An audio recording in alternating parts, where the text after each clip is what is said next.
Welcome everyone to my Friday chess stream here on lichess.org and Twitch. I'm International Master William Paschall, and we're just getting set up here. We're going to be playing blitz in classical chess as we do Monday to Friday every week here on lichess. Welcome everyone. We're going to be playing between 5 and 8 minutes games with a small increment. Basically 3 seconds at the longer time controls, like 8 minutes, 7 minutes, and you can add as much as 5 seconds increment for the faster games, like 5 or 6 minutes. So welcome everyone. We have a challenge already. Hopefully everything will be smooth with the stream. I had to reload the board. Sometimes broadcasting software likes to play games with me, but I'm always prepared for it to just randomly not display the board. We're up and running now. So audio we've got, video, audio, the camera's up. And it's Friday, guys, my favorite day of the week. So hopefully we will have a good day. Yesterday was good. World Championship is starting tonight. I'm not real excited about it, but I know a lot of you guys are. It's a special event no matter what. Not a huge Carlsen fan, but I want to see him defend his title. I think he's a much better player than Sergei Karyakin. So if justice is served, Magnus will retain his title. But there could be, strange happenings. Kirsan Illuminov maybe will call in the aliens that abducted him years ago and take Carlsen away. We don't know what'll happen. It'll all be fun. Virgin Ice, hello. So we're going to get started without further ado. Mule Skinner, got a couple correspondence games. Mule Skinner is a regular here now. He's an official regular. He seems to be white more than he's black against me. Does he challenge me with white? Mule Skinner, are you asking for white? You seem like you're always white. Are you always white, or is it just my paranoid imagination? No, you were white yesterday. You were white yesterday, but wait a minute. Yeah, you were white yesterday. Let's see, I was white the day before that. Okay, so I'm being paranoid. Alright, Mule Skinner, we're going to try to take you out with a Scandinavian again. It was very successful yesterday. We actually transposed to a Panov Caro-Kann, and then that transposed to Grunfeld, an E3 Grunfeld. This is an old favorite opening of mine. Let's see what Mule Skinner can come up with. He doesn't like, or doesn't seem to feel comfortable in open positions. And one of my strengths is my ability to play many different kinds of positions, I think. I play kind of universally. I'm hard to pin down to one style. So I can kind of change my style to try to exploit the tendencies of different players. Marius Have, good to have you back. Guys, I uploaded my review of Sunday's Simul. I talked about 4 games I played from Sunday's Simul. We've got the Panov. If Mule Skinner, if you really want to be faithful to his style of play in the opening, I would think here he should play, something like knight c3, knight takes d5, bishop c4, a variation like that. That seems like it would be not playing d4, more in keeping with his favoritism for kind of closed setups. I think going into the Panov is one of the most open games you can play in the Caro-Kann. It's also transposing many other openings, like the Queen's Gambit Accepted, the Nimzo-Indian defense, one of the more open lines of the Nimzo-Indian defense, in fact, one of the sharpest. So again, bishop g4, we talked about this yesterday. This is a drawing variation. e6 is a little bit passive, so I have to go for g6. But maybe, just maybe, Mule Skinner looked this up, and he's armed to the teeth with some kind of theoretical preparation. Who is that? Is that Soroche? Soroche, I thought you were going to be late today. Or you have to leave and then come back. Is that what you said? Alright. It's good to have you. Whenever you can join us. I got the wrong impression. I thought you weren't going to be here, and then you would leave later. But I think you meant you were going to leave and come back later on. I'm a little bit crazy in the morning when I haven't finished my coffee yet. All right, knight takes d5. Same game as yesterday. We can all do this. Marius also, if we've had 2 Nimzos in the last couple days, it's kind of fun when I get into a theoretical discussion with one of you guys.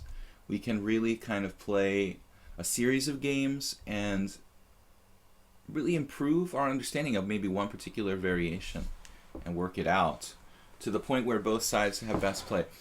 Mule Skinner now, yesterday he suffered because he allowed a later bishop g4. So instead now he's playing h3 here. This is by no means a bad move, but it's non-aggressive and not dangerous for black. Now what we have is essentially a kind of Tarrasch, Queen's Gambit. Black should be equal. Black should be equal for sure after h3. But on the other hand, it's not easy to do anything to white. It's a standard isolated queen pawn position, very important theoretically, but an open game where I think I'm more comfortable than my opponent. That's it. Okay, I got it. So you have to leave a little bit later and you'll come back.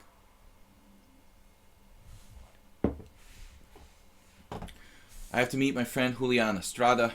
He's a Spanish-Mexican IM. He's also living here in Budapest, and an old friend of mine. He's still living here in Budapest. And he and I were planning on going to Gibraltar in January, but we had very bad news that there's a great tournament in Gibraltar. Everyone plays. Anand, really strong players like Ivanchuk. We contacted the organizer, Stuart Conquest, from Gibraltar, but he said that they're filled up.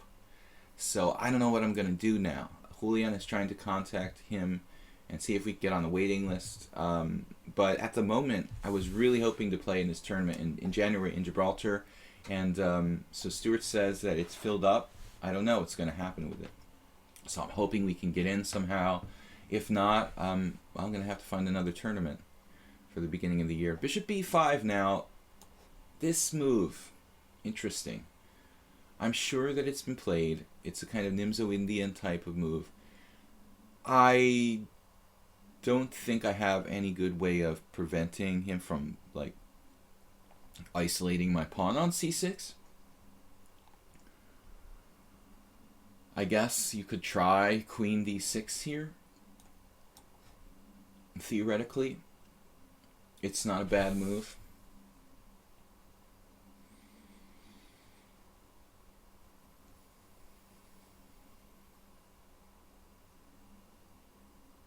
There's a lot of complications that could arise. Queen d6, knight e5, bishop takes e5, pawn takes e5, queen takes e5, check. That's good for me. Queen d6, queen a4.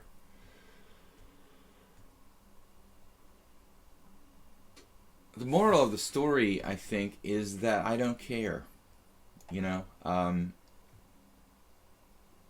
don't care. This actually, for my standpoint, is a valuable bishop. It's white's theoretically better bishop, so I don't mind letting him take and trade off his white square bishop. Yeah, and now it looks like we should seriously consider what's going on here strategically, because the position has changed considerably. He has very weak white squares, but at the same time, it's not that much I can do. There's not that much I can do with that. c5 is very interesting.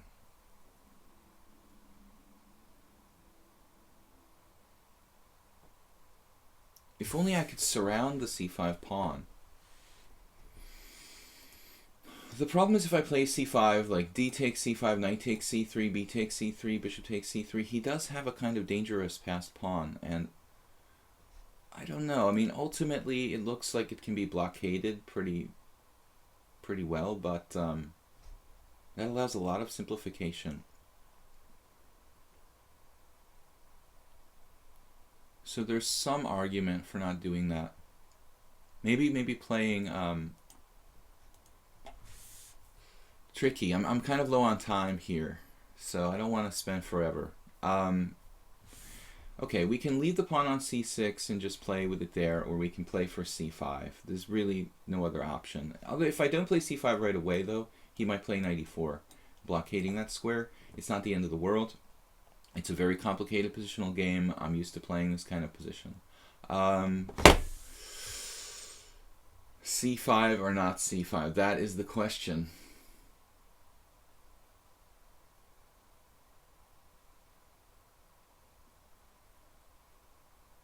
Might be able to win an exchange, but it's pretty sharp. Bishop a6, followed by c5. Take, take, take.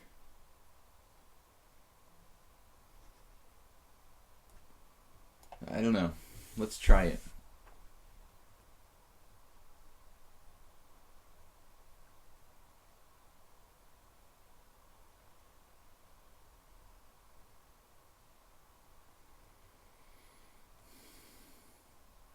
Knight takes c3 followed by c5.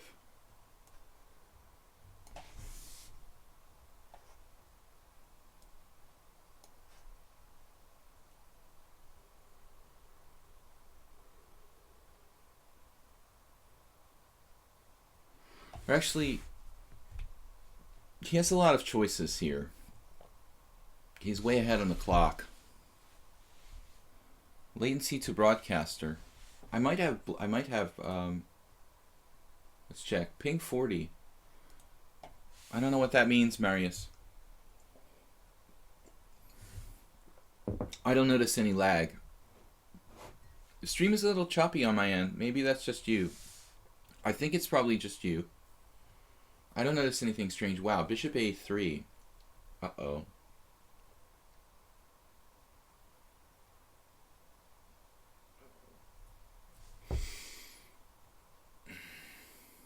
Wow, bishop a3. That is a serious issue. It's quite a move. Rook c8, take, take, take.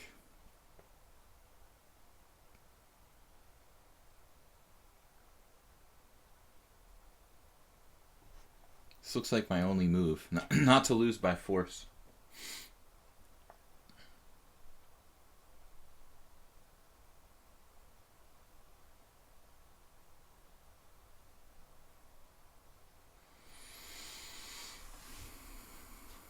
Yeah, he's played very, very well. Looks like I'm worse now. I guess this was preparation. It's a very rare line, bishop b5. Shouldn't be dangerous for black. As I said, I can play queen to d6. I didn't think it was a problem. After castles, b takes c6. Castles, bishop a6 may turn out to be just a bad move. This helps his rook to develop. So I guess I should have played it a different way. I didn't see bishop a3. It's a very powerful move. It may turn out that bishop a6 is just a bad move, just forcing his rook to go to a good square. Unless I have something like knight b4, knight d3, but it looks like I'm screwed now. This is a very bad move, bishop a6 I made. Doesn't seem fair, does it? He can play bishop a3, but I can't play bishop a6. Bishop takes c5, rook takes c5, b takes c5, bishop takes c3. And now another good move, queen a4.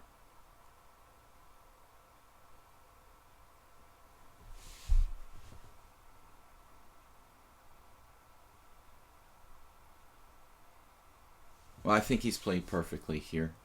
I'm in trouble.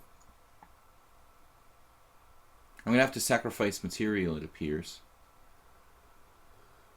Retreating my bishop. There's no other choice. We're going to have to sacrifice at least a pawn here.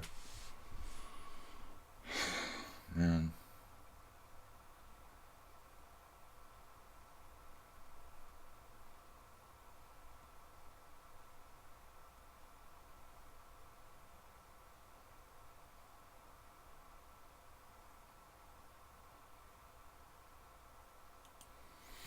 I guess Mule Skinner got tired of losing. He decided he was going to beat me today. This looks very bad for black. I can play rook to e8, going down a clear pawn. Or bishop f6, also down a clear pawn. Queen takes a7. What about bishop takes f3 here? Rook takes c5. It's not going to work. I can't win the exchange back.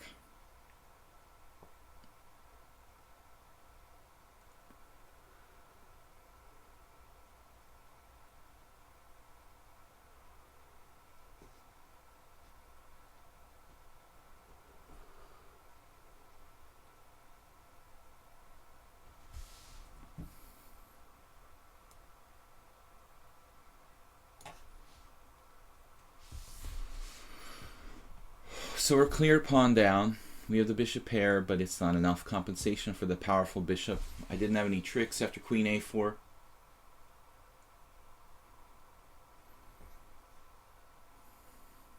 Skinner, very perfect play. Bishop takes c6. This is an interesting variation. Shouldn't be dangerous, but it's a line. White is equal. I shouldn't have been worse, but I played bishop a6, one mistake, and I'm basically a dead man. A series of perfect moves, very key.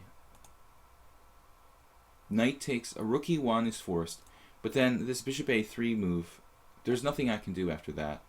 After c5, actually I made two mistakes. I mean, bishop a6 was bad, but maybe I could have played something else here. After rook e1, knight takes c3, b takes c3. Instead of c5, maybe I compounded my problems by playing c5. Perhaps something like bishop c4 I could try. I don't really like it though. So it looks like I compounded my problems with bishop a6, c5, and he plays brutally here. Bishop a3. I had rook c8 with ideas to take on c5, queen a4. Another move that's absolutely essential. Because if he takes on c5, I have that combination. Now knight e5. Knight e5 I didn't expect.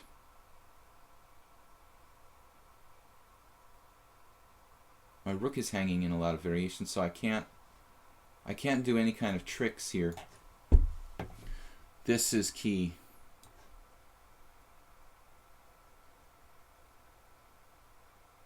So I don't have any tactics against him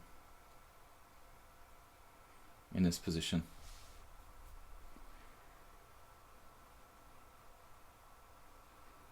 All I can do is try to hang on with the pawn down position here.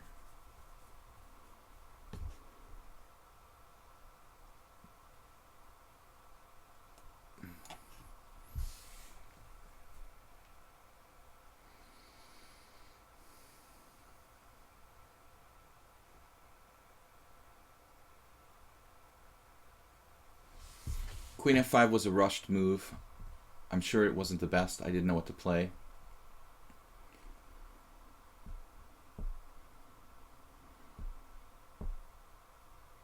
I should probably play a6, if nothing else. I'm not sure how much it helps me to play a6 here.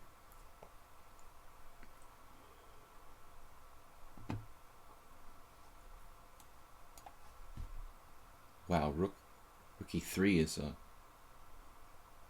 quite a move too.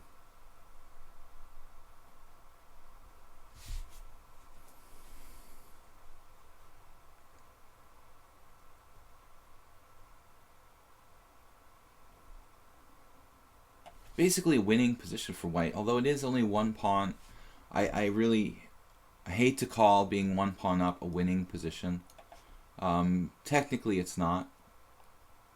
So I think he probably could have taken at some point a second pawn, and now he's left me in a situation where there's some glimmer of hope. Not much, but a little bit.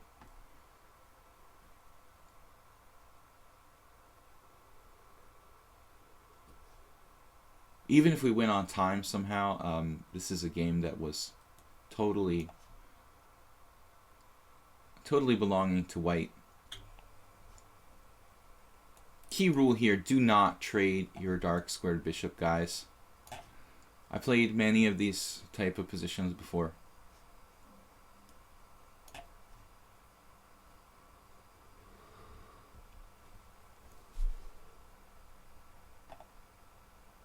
Whoa.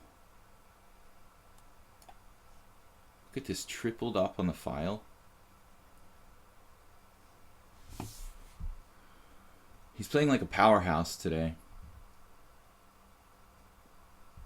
But it's not the first game. Mule Skinner's played a lot of good games against me. His score doesn't reflect his strength. Many times I've been in trouble against him. This is his best, probably the best position he had against me. I mean, really, really huge advantage. And then he just cracks in time pressure. Dropping an exchange in the game here, basically. But this was virtually winning position for white. Virtually just completely winning.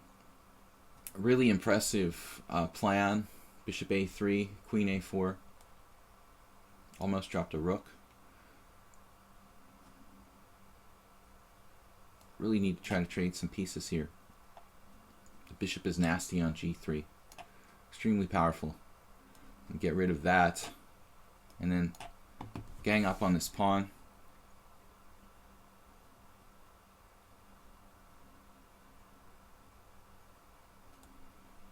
Awkward.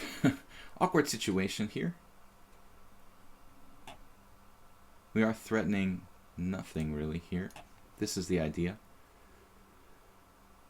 And now, what do I do? Try to improve my space, get the a pawn down. Maybe try to win his pawn there on a2. It's tough to defend that. Huh?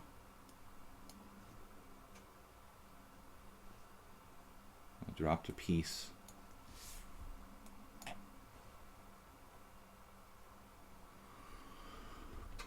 Not a game I'm very proud of, guys. We were just toast.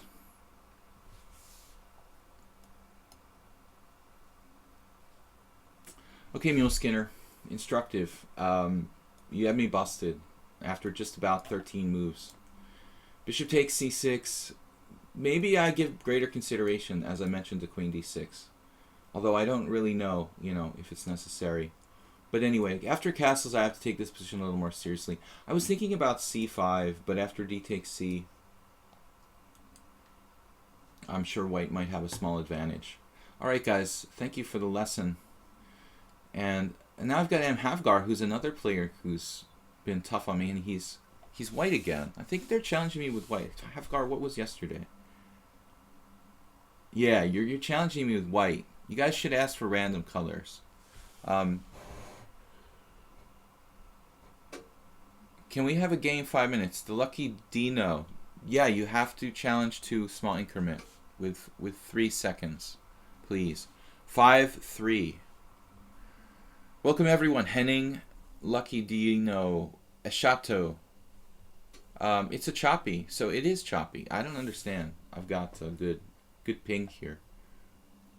I don't have the greatest,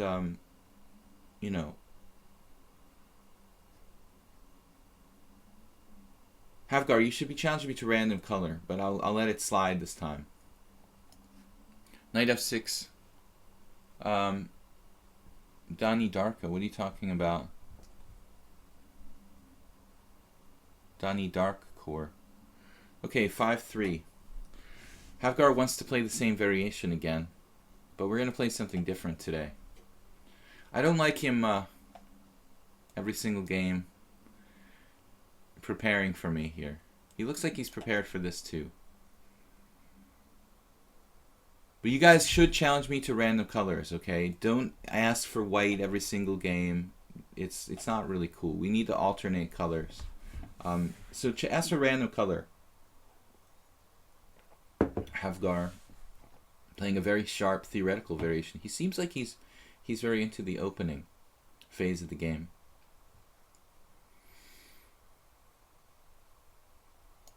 I had a game a long time ago against an Armenian who moved to the United States, Andronik Manakosian, When he first went to the U.S., like back in the mid-90s, I beat him in one of these lines. In a nice game. A6. I had yesterday somebody play this against me in the Zamish King's Indian, and it's similar kind of concept against H3.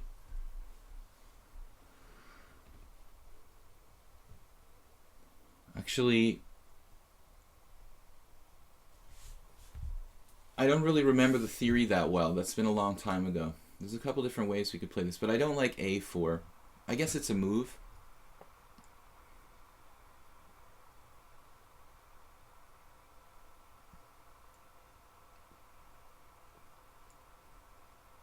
Now we have a quick critical question. Do we go knight c6 or something like c5? I don't think c5 is good, or particularly good, because of c5, d5. That would lead to a kind of normal Benoni. Knight c6 is interesting.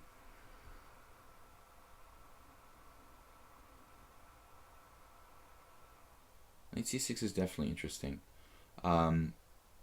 Putting pressure on d4.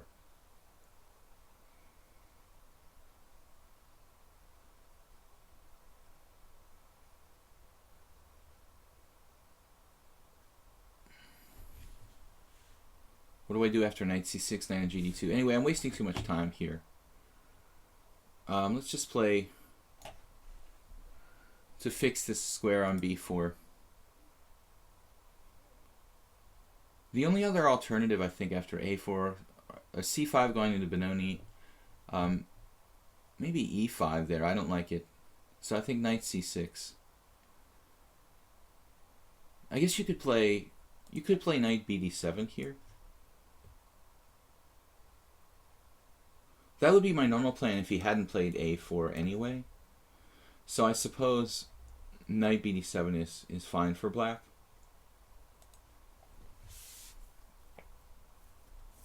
Blue Crow, welcome back. You had a hard time logging in. It looks like, yeah, Twitch might have some problems. People are complaining that the Twitch stream is choppy. I don't know. I don't have any lag on my end. If we look at my lag here, it's very, very normal, like 40, 50. Not great, but knight bd7 is probably a good move. This is what I would have played anyway, so maybe I should have just...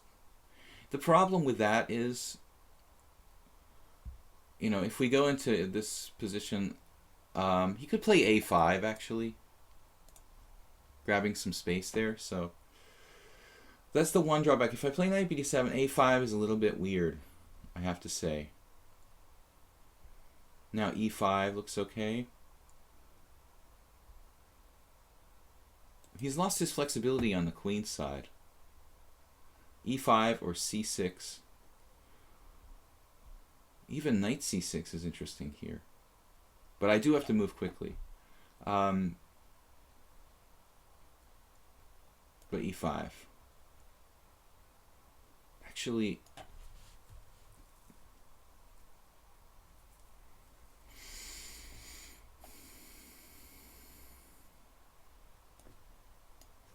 I'll play c6.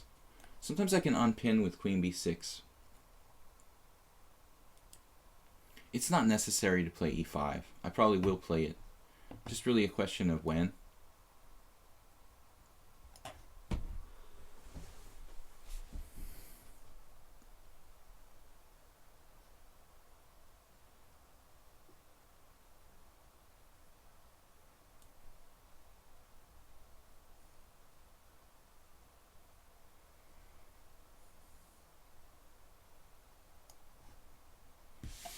Well, basically, it's a blitz game.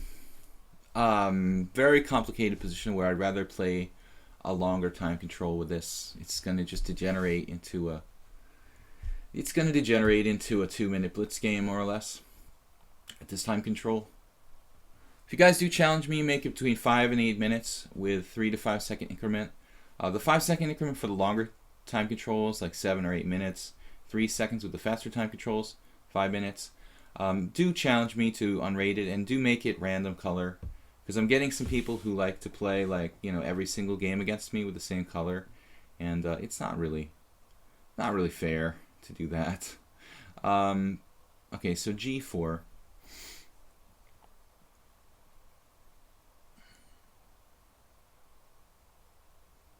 I've got to make sure this pawn remains protected.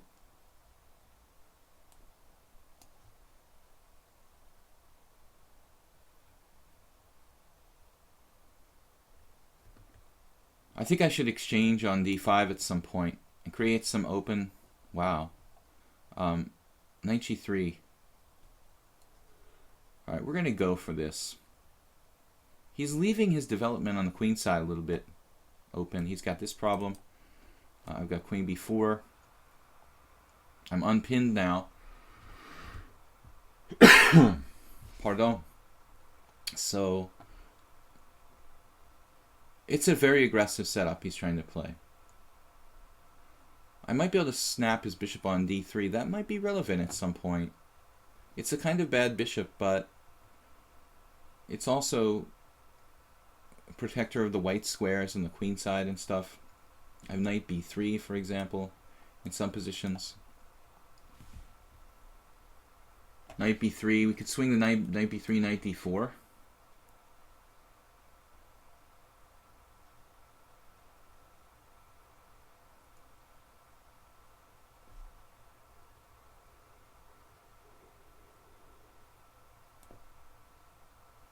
We go for that here. We don't have a lot of time, but the knight's very powerful on d4. It shields me from any frontal pressure on the d-file. Arguably, I had other plans, and this is pretty complicated.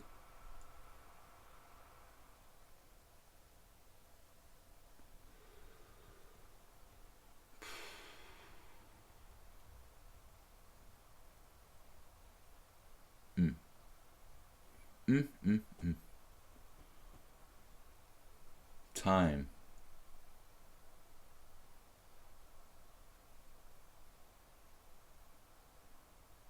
Now we're both down to 2 minutes. It's only move 13, and we're already like down to under 2 minutes. Complex opening. I try to play correctly. You know, a lot of people just play fast moves. This is an extremely strong move that he found here.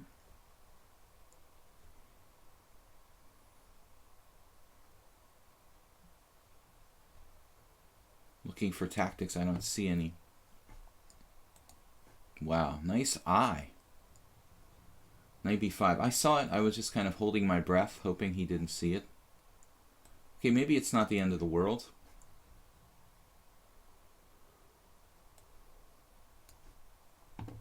White has a space advantage. Shouldn't really be the end of the world. That's my very, very poetic view on the situation. We're able to stop c5.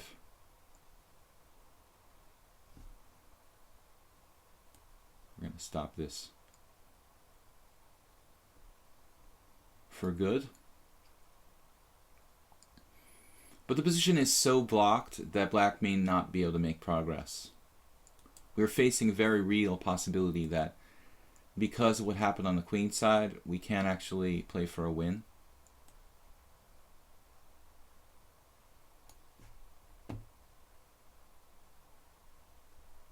Bishop e2 was a good move as well.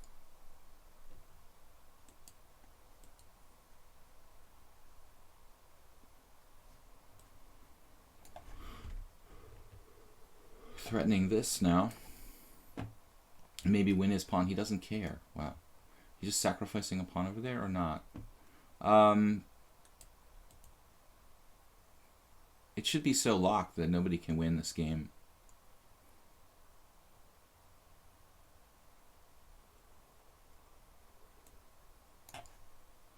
I'm not really afraid he's going to checkmate me. I mean, what's he going to do? If he takes on g6, I take with the f-pawn.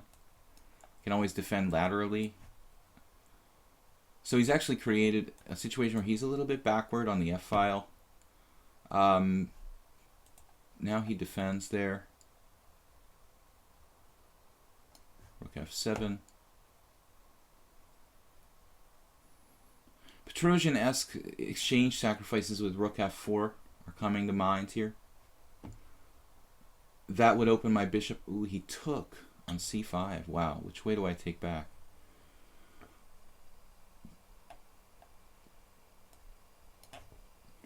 Kind of tough call. I guess I should have taken with the queen. I wanted to correct my pawn structure.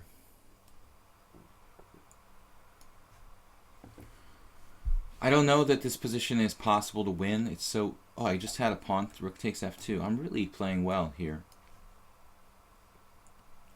Missing that rook takes f2 check. That was tough to see. Really tough to see that.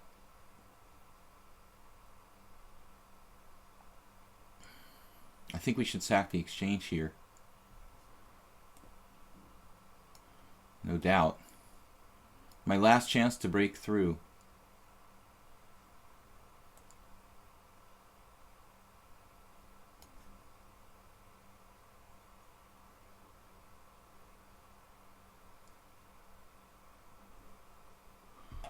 Well, just a game where it just got totally random due to the time pressure. Nice job though finding knight b5, Havgar, because if you don't find that, I thought black was getting the upper hand, and then you just started to panic in time pressure. I don't know about the opening. It was pretty weird. a4. I'm not even sure about my a5 move. I don't like a4, but it created like unique problems in the position. I don't know. It was a little bit weird. I guess it's you're white. You can make a kind of strange move and still not be worse.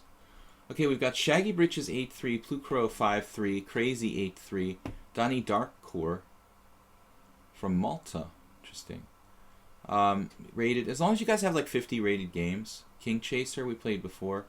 We've got a correspondence games. Okay, let's go with Shaggy Britches. What am I doing? I'm clicking on his name instead of the challenge. Oh, that's genius. What am I doing? Dude, I just want to play my games. Here it is. Oh, I'm doing it again. No. Let's click the green button. Alright. Welcome, everybody. Plucro.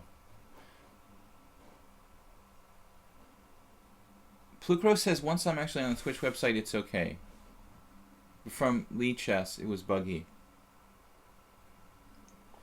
Shaggy Britches. Guys, I have a tournament coming up next Thursday. I'm playing here in Hungary, 9 rounds, Swiss, and I'm trying to work on my e4 a little bit. Because theoretically, I play every major opening with white, but, I mean e4, d4, c4, knight f3, g3. But theoretically, my e4 is probably the least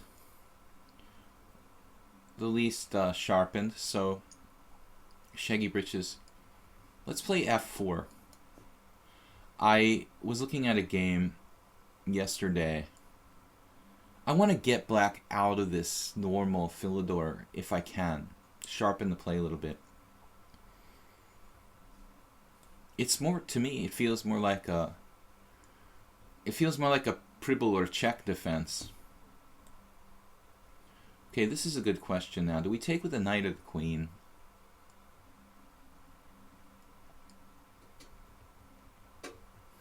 Somehow, knight takes feels... But knight takes allows him to put quick pressure on e4. Knight takes... Knight c5? Some sharpness. Excuse me. I'm going to take with the knight. I've taken with the queen in the past. In Malta, the Maltese Open will start this Saturday. It's a new record. Wow.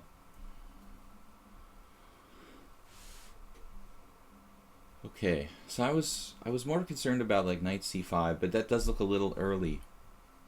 I'm not interested in chasing his bishop on e7 with some crazy move like knight f5. I really need to be developed here. The position is much like a Sicilian defense. So I think that white can choose maybe bishop d3 or bishop e2. Bishop c4 looks a bit too aggressive. I need to make sure my pawn is protected. We could also play maybe queen f3.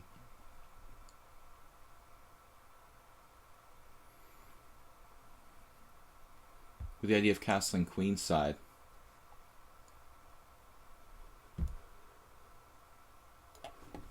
I don't know. I don't like the bishop here a lot, but I do want to make sure that my e4 pawn is well protected. I'll suffer with the bad bishop for a time. We have a strong center, and it's typical in many variations of the Sicilian. It reminds me a little bit of like a Najdorf structure for white where I played f4. It's not a Najdorf, it's not a Sicilian, I know, but the formation, there's a6. There you go. I said Najdorf, he played a6. The formation for white is pretty much like a Najdorf Sicilian with f4. We've got to make sure the e4 pawn is well protected. King h1. Karpov, Adams style. Always safe king. Very, very high in the list of priorities among some solid strategic players. a4 is interesting, restricting black on the queen side. Not necessary here.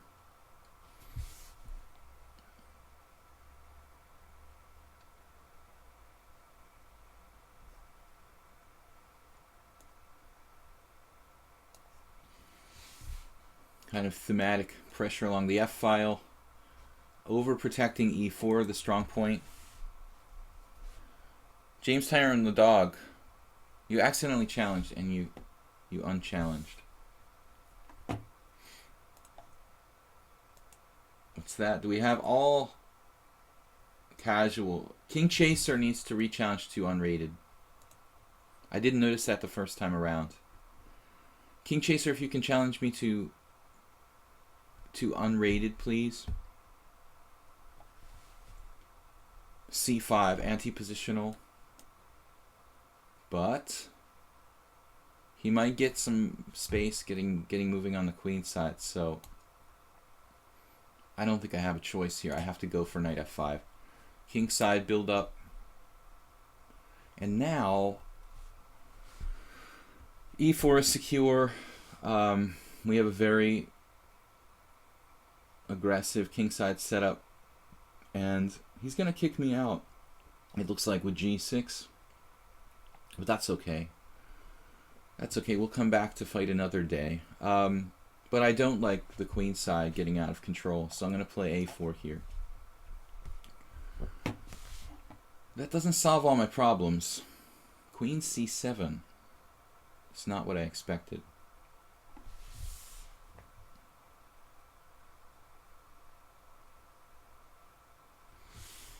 Threatening c4, and I could play bishop c4, but he has knight b6 there. It's kind of nasty. So I can play b3.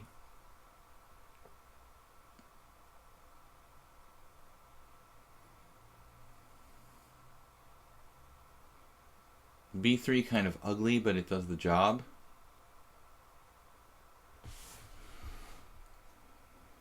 Would be my interpretation of this position.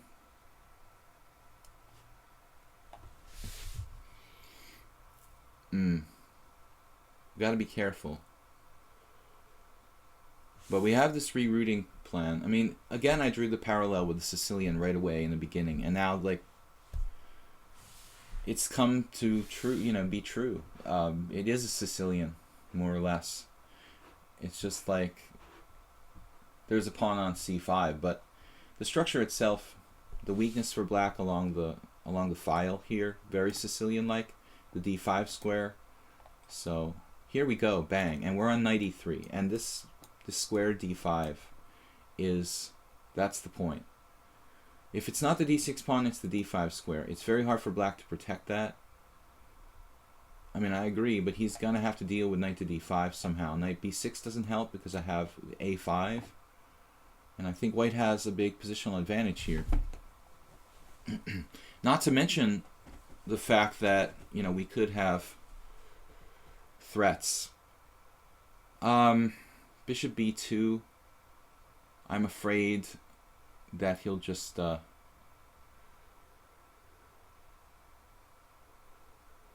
maybe better to play rook b1, get off the long diagonal, and worry about... Actually, rook b1, though, then I have no a5. Interesting move is a5 itself, actually. Now black's threatening knight takes e4. It's a serious problem. So instead, perhaps bishop d2, just protecting my guy. Bishop d2, just protecting my knight, and yeah, that looks good. And keeping the possibility of a5 in the wind. And we'll bring the rook over, you know, to the center with rook e1. Still got control of d5. This is a vital point. And I'm not after the c pawn, I mean the d pawn directly. That could be a weakness later on, but black is pretty tied up here.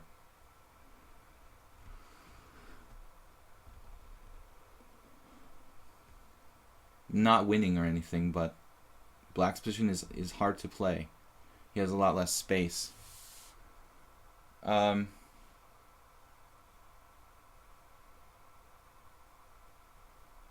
guys.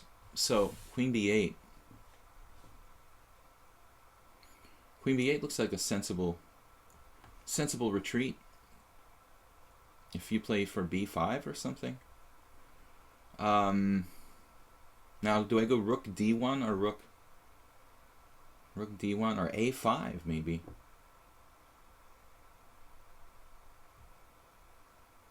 Rook e1. I guess rook e1. I don't know.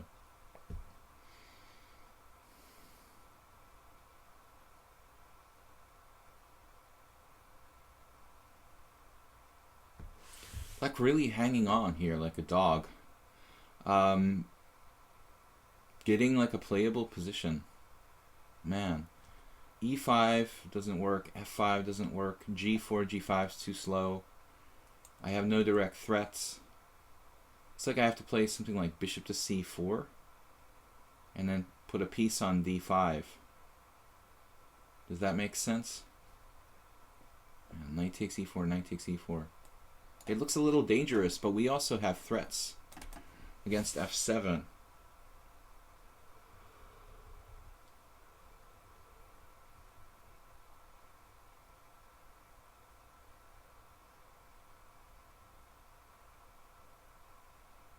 Man, this is pretty tense. Shaggy Britches he's only 1600 in blitz, but he's got a very interesting game here. Not letting me do anything concrete. He's held up e5. He's held up his position. He's got Benoni-like counterplay. He hasn't done anything to panic. He might be able to play rook a7, bishop b7. As much as white's position looks better, I don't see any way for white to clearly make progress. Even my king here on h1. I can't play g4. It's too risky. He has some tactics on the e-file. So I don't think he could really play this much better, you know, than he's played it. He has a solid position even now. I can't seem to put any pressure on his weakness on d6. I've got to keep my e4 pawn protected. Still, white has an edge. It's hard for black. It's hard for me, but it's much harder for him because he has less space. I can make little improving moves, maybe h3, something like that. Slowly double on the file. Holding up b5 is very critical here. He did it anyway. Look at that shot.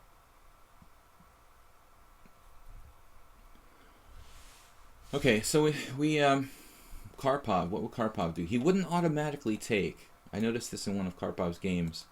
In one moment when I thought it was like absolutely forced, he didn't make an automatic capture on b5 in one game against Korchnoi. Bishop d5 should be considered.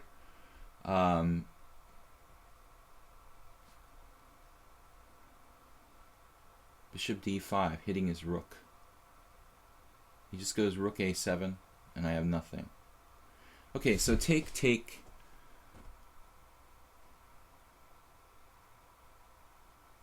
Take, bishop takes, knight takes e4. I'm not quite getting this. I take with bishop. I don't know. I don't see it. He's going to have a very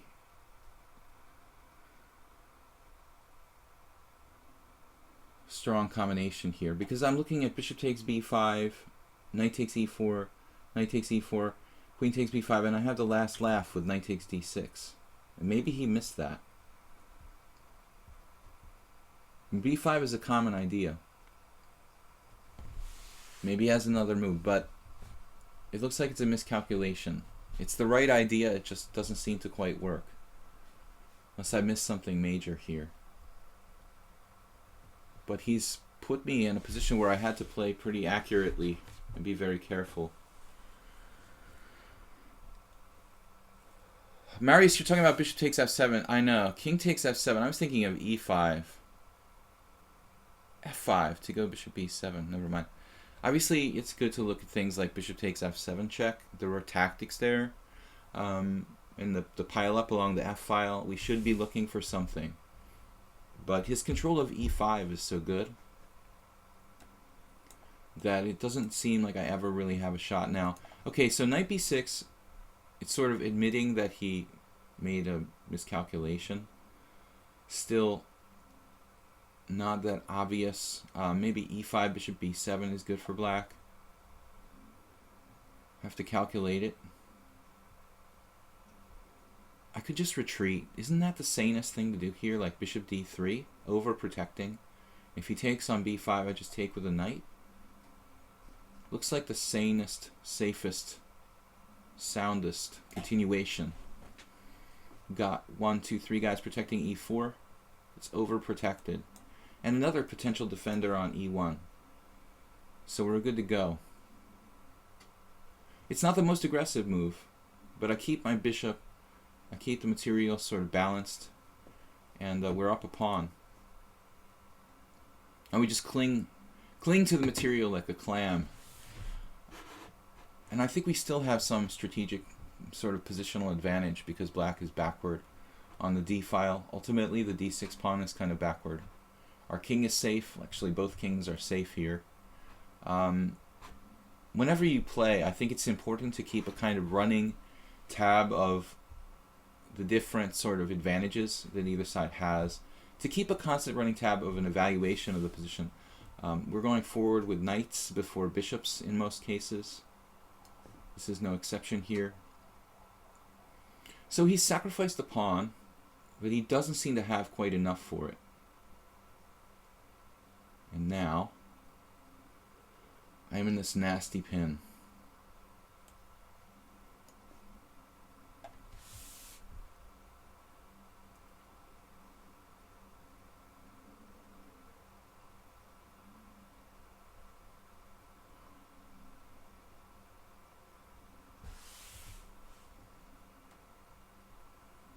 Really no way to get out of the pin per se. Knight c4, takes c4, bishop takes c4.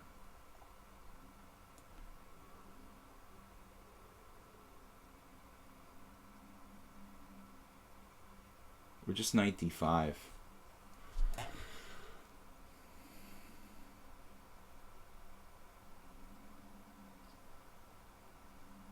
He has me down to 28 seconds. That's pretty good for a guy who's like 1600, man. I'm usually just crushing people.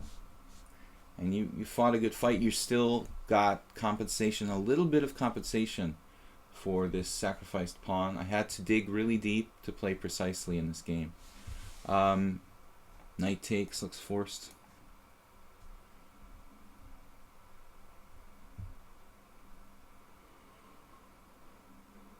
Holding on to our extra pawn. Now we need the Karpov-like technique to take it down. We don't know anything about Shaggy Britches, I don't think. He's only played us 3 games here on the stream. I like to, include everybody with a sense of community here on my stream, and if you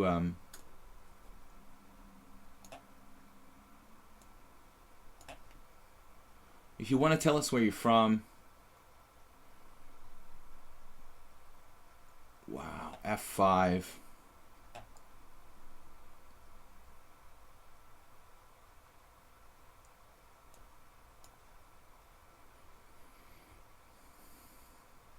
That's a little scary for me. I could play c4 if I have to. Wow.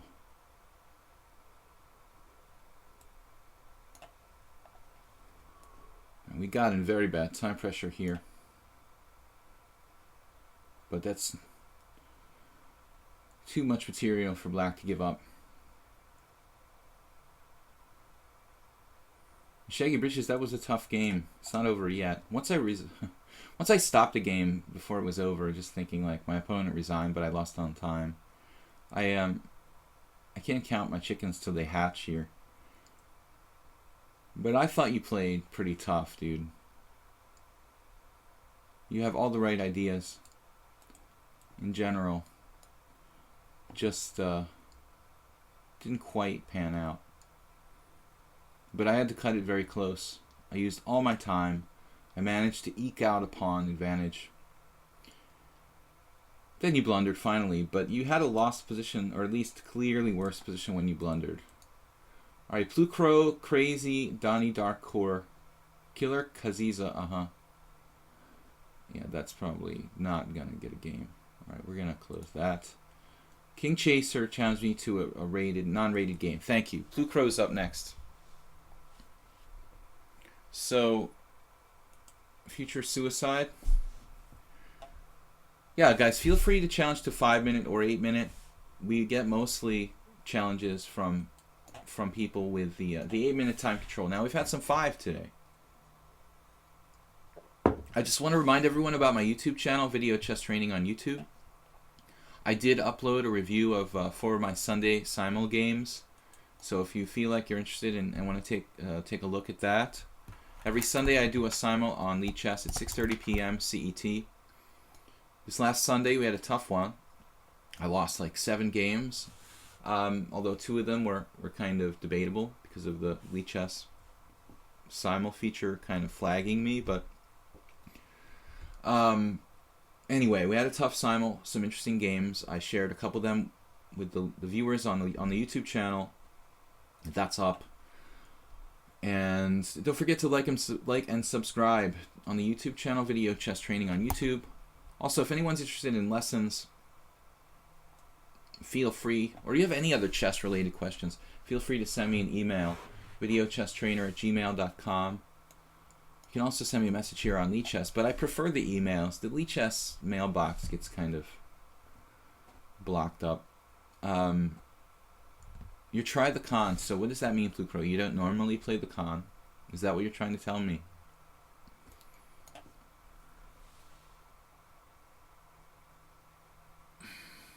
I thought he put up a really good fight, you know. I'm not just saying that. I don't say stuff just to make you guys feel good.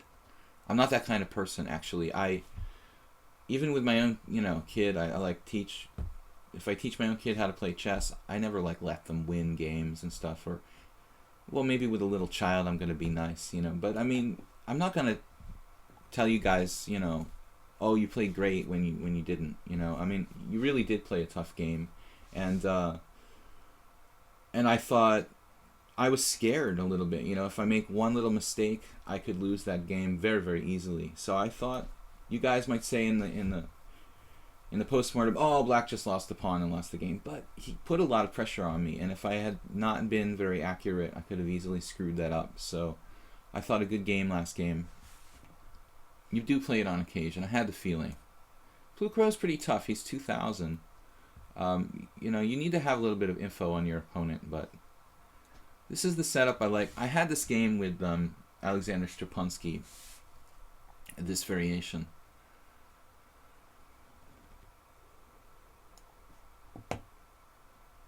Nakamura has played it as well. A pretty popular line, this g6, bishop g7.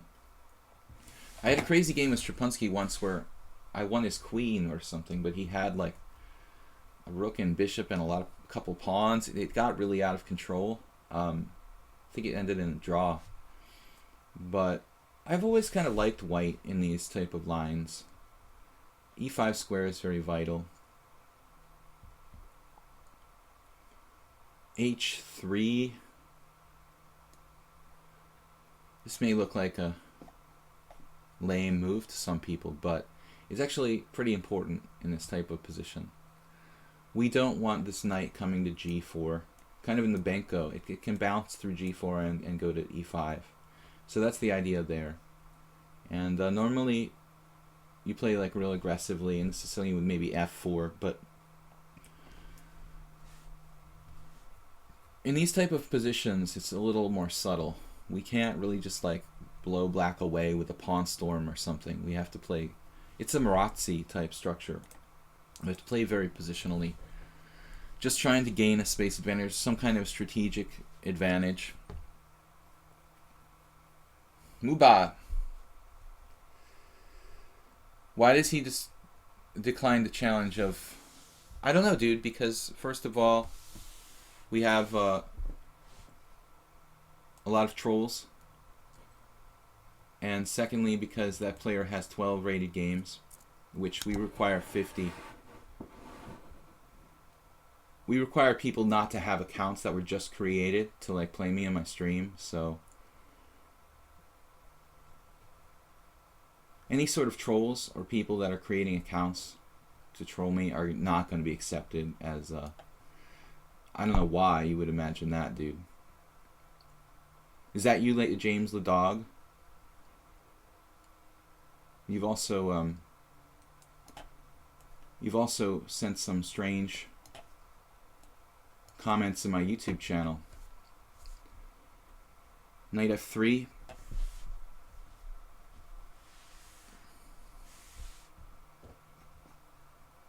This is the idea here. Now bishop f4, or I think bishop f4, fighting for control of e5 probably. I think bishop e3 would also be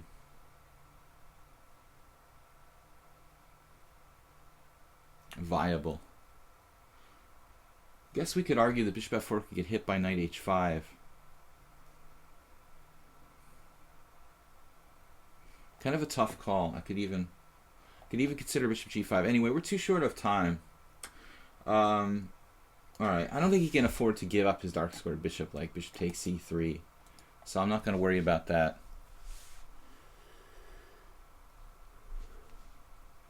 Had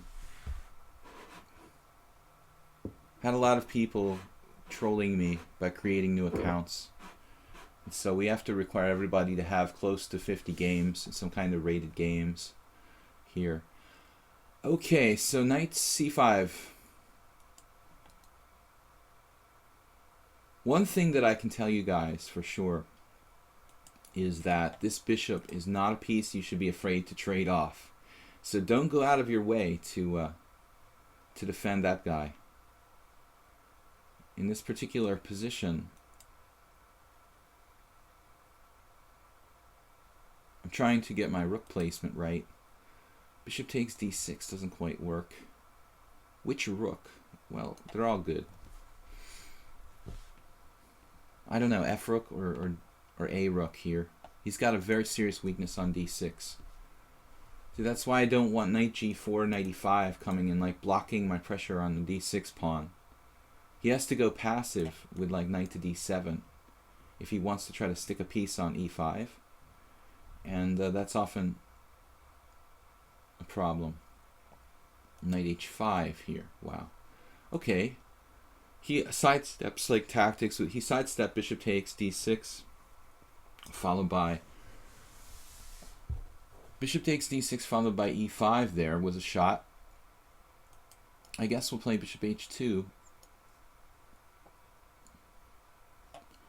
I'm always aware about bishop takes c3, but I think you have too many weaknesses on the dark squares here, sir, to try something like that.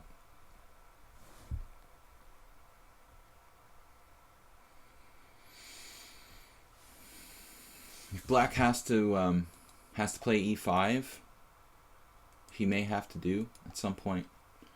He surrenders the d5 square. That should lead to some sort of advantage for me, shutting down his own bishop. He could have done bishop takes c3 and e5 maybe. I said it wasn't really realistic, but possibly it wasn't so bad. So we have some sort of advantage here now, but it's not that clear. He has some squares. G4. Hard to break him down in this position. It's hard to break him down. I don't know. How am I going to take him out here? Bishop c2, that's a lame move, isn't it? Well, the point isn't to save the bishop. I just want to put pressure on d6. And we have Blue hanging on. Knight f4. Okay. Done. Maybe you should have retreated. But even here, he has some kind of compensation. He's down a pawn. But my king side's kind of open, so just like the other game, you can make a case that that black has a bit of compensation. I'm going to go for it with e5. This is a little risky, but I have a concrete tactical idea in mind.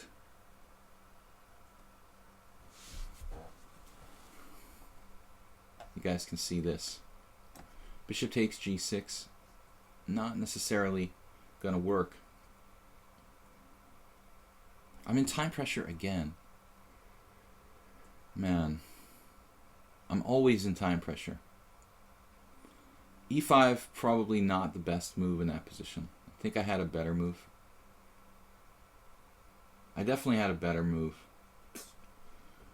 I was a little concerned about knight takes e4, to be perfectly honest. Maybe that was a legitimate problem. Maybe I didn't have a better move. Bishop a3. Okay. I was just gonna head over there myself.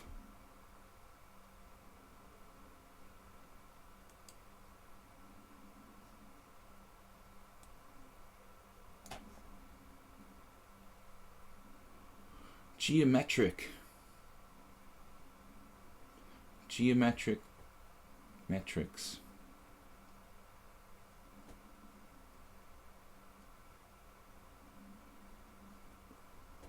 I think I win a piece here.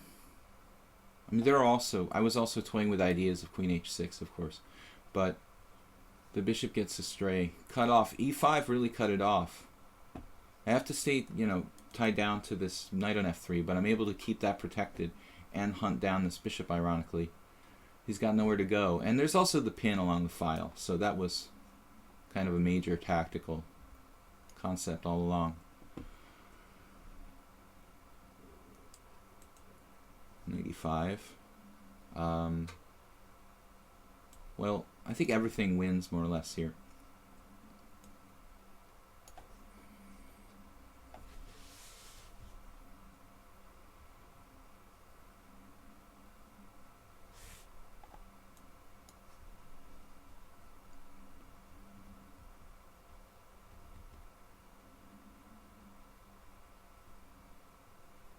Well, you're on my guy over there.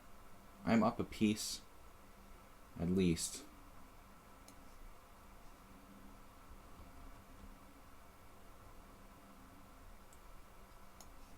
Oh, not pretty. Okay, so Blue. I'm not sure. I think you could have played something other than knight f4. And knight back to f6 wasn't so bad.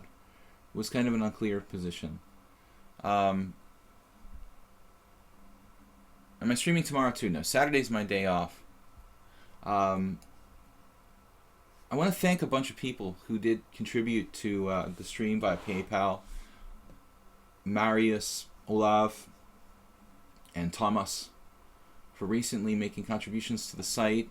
We've been running up since February, and we're going to be going on a year this coming February, so hopefully we'll be able to keep the stream and the YouTube channel going. I'm going to mix it up here with a little bit of D4, but it's really helpful. You guys can contribute small amounts to keep the stream going. And I much appreciate you guys, and not just for those of you who donated something. I really appreciate everybody who watches and is faithful to the stream. It's awesome. I enjoy doing this. It's like a training for me too. I really learn a lot, and it's going to help me to get stronger as a chess player. I hope it helps you. So crazy. Let's play a King's Indian. I've got to be. What was it? They said two-handed. That's what they called. Karpov and Kasparov called it when you could play e4 or d4. We used to drink beers. In college, we used to drink beers, 2 beers at a time. We would call it double fisting it. So we're double fisting it here with e4 and d4, and basically c4 and knight f3 and g3, everything. We've got to be able to play everything in modern chess. Look at Carlsen, Nakamura.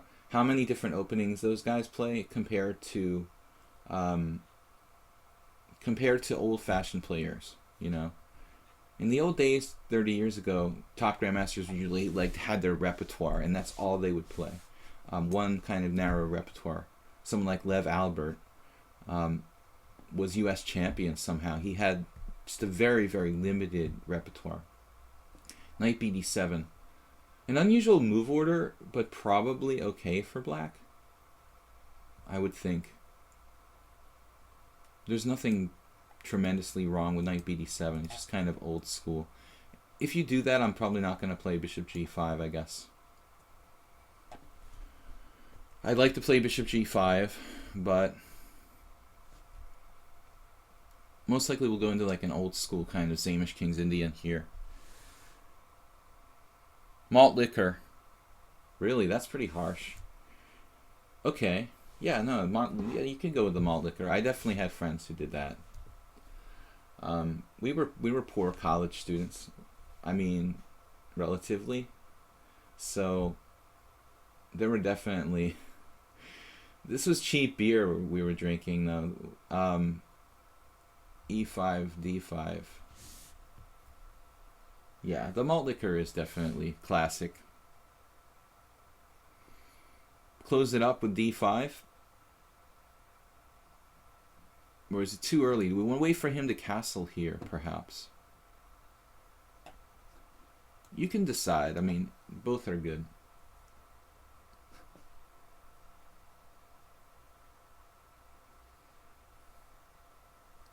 So, yeah, we're all old. Carlsen's score with 1A4 is good. Yeah, I've heard of the transvestite. I think that Jack Young probably created that.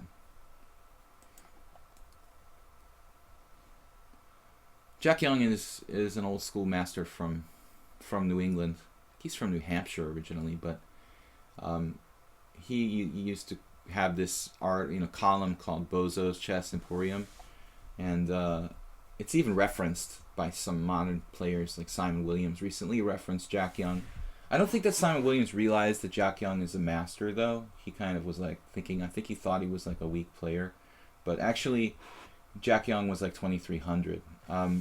He just is like this guy who's obsessed with weird openings. Yeah, I definitely heard about the transvestite. So, castles, queen d2 or d5.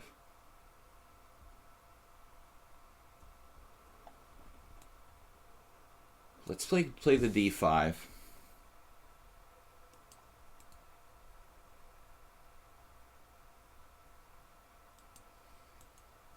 I've definitely played more games with black than with white in this type of position. I used to play this against the same, except I would play with the knight on b8 and knight h5. Okay, so c5. c5 just drops a pawn, apparently. Once I blundered this pawn against Dmitry Gurevich in a knight bd7 King's Indian in a similar way, so it was slightly more complicated, but I feel for you, crazy. It can happen to anybody. But I gave it a college try against Dmitry, though. It was a game in the New York Open where I just blundered the pawn on d6. It was a slightly more complicated position, but he gave me credit after the game for putting up a fight. But Dmitry's extremely strong, so it was a pretty uphill battle. Okay, now we've got to get developed. Knight g3 or knight c1.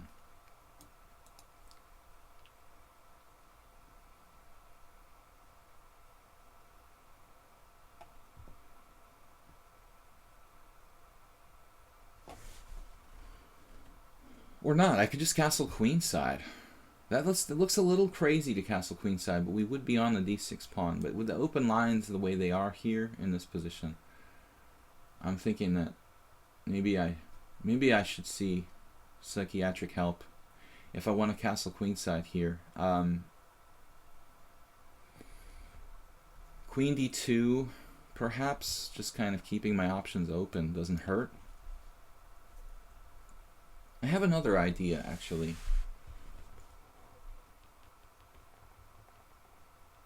Very solid pawn formation at e4, which would require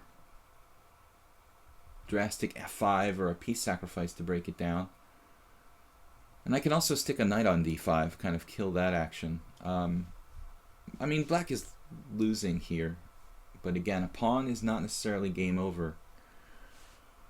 Yeah, the b and c files are open. It's a little crazy to castle queenside, but at the same time, I'm pretty undeveloped on the king side. I'm thinking about g4 and knight g3, gone with a massive kind of kingside wedge. In that case, I'd have to watch out for sacrifices on g4. Try to err on the side of caution, but I don't want black to get any counterplay. Maybe I can just play rook d1 and tie him down to d6 a little bit before we really do anything committal.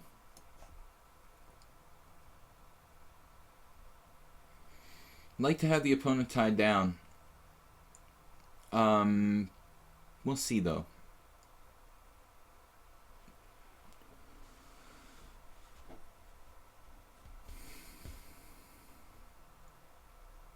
There's just one thing about this position that bothers me. I don't want to tell him what it is. Rook e6. Now that's something that you like to see. No, he's overlooking bishop takes c5, which I could tell another story about another blunder I made. There was this funny game. I remember I was playing this old dude. I'm old, but this guy was really old.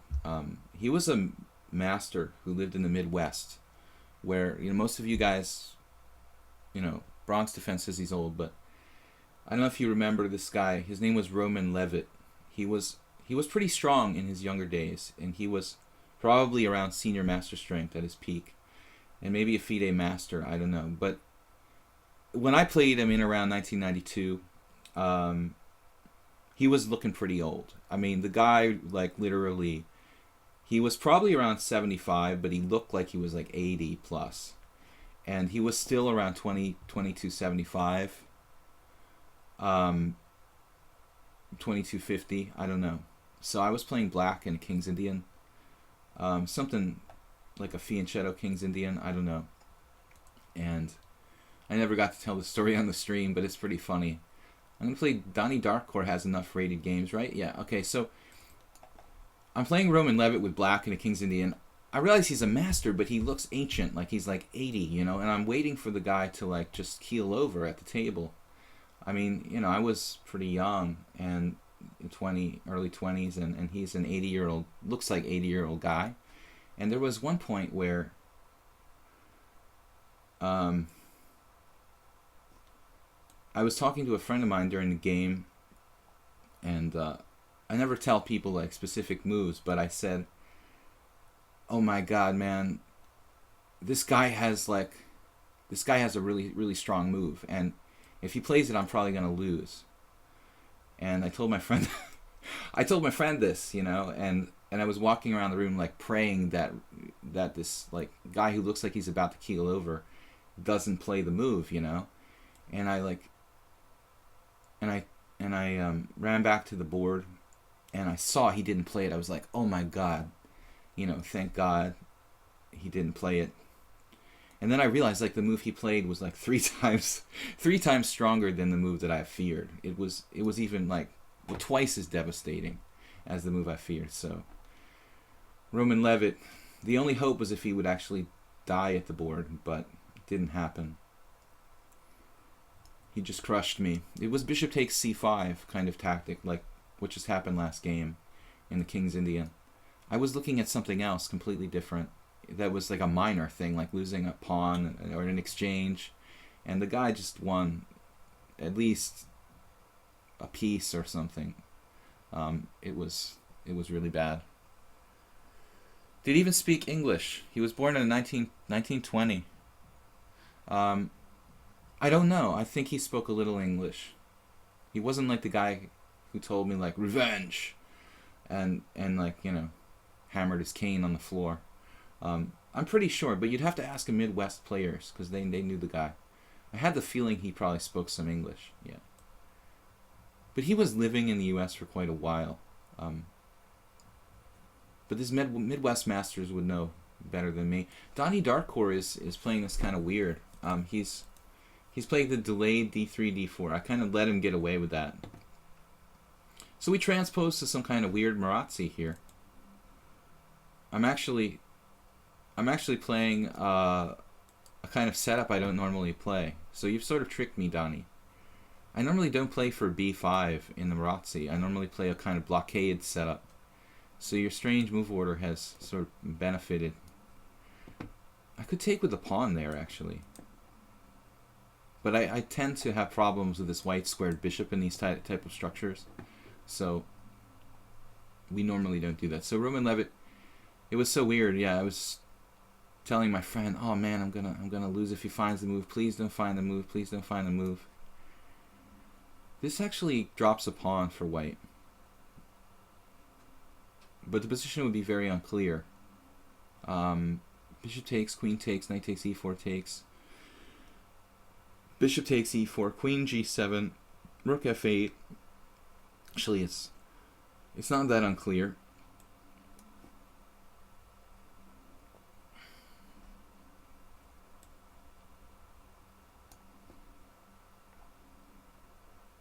Here's other ways to play this, though. Yeah, this is going to be a mess. This is going to be a mess.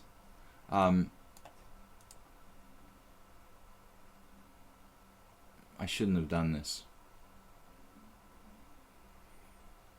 I'm getting too excited about my stories and not focusing on the game.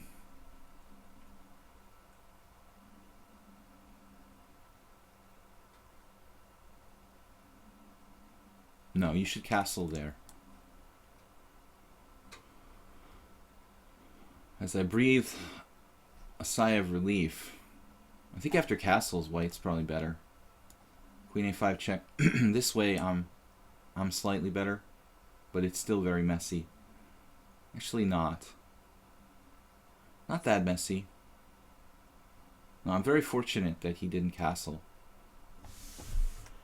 It was sloppy of me to try to take this pawn. But I also overlook castles. Yeah, this is going to cause white some discomfort.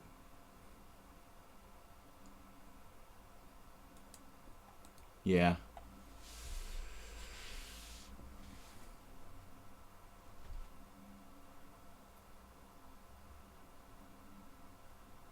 Yeah, Plukro, right. Yeah, oh my god, thank god he didn't see it, you know? And then you come back to the board, and I told my friend, I was like, man, I mean, even if he sees it, there's a chance the guy's just going to keel over at the board.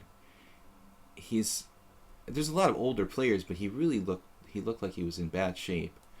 And, but man, I was just heartbroken, you know? You feel like something's been stolen, you know? You're like, you have this just moment of euphoria where you're like, oh yes, I'm not gonna lose. It's so awesome, you know? And the dude played an even better move. I played a really bad King's Indian where he had pressure on this backward d6 pawn. It was just totally messed up. Alright, Donnie Darkcore. You're down a pawn. But I have to demonstrate some good technique here. So what are we gonna do? What are we gonna do? F6 looks a bit passive, doesn't it? I'm gonna play F5, try to get the king active up to F6 probably. Get my kingside majority moving ASAP. King position is everything in the ending. Oh, A4. I don't like that move. I like that move. But A5 will freeze it up. I don't know what he wanted to do. Like play like rook A3 maybe? The file is of some importance here. So fundamental stuff gets magnified in the ending. King position, open files, extra material like a pawn becomes a huge advantage, whereas in the middle game an extra pawn is not that big a deal. I don't think E6 is really necessary.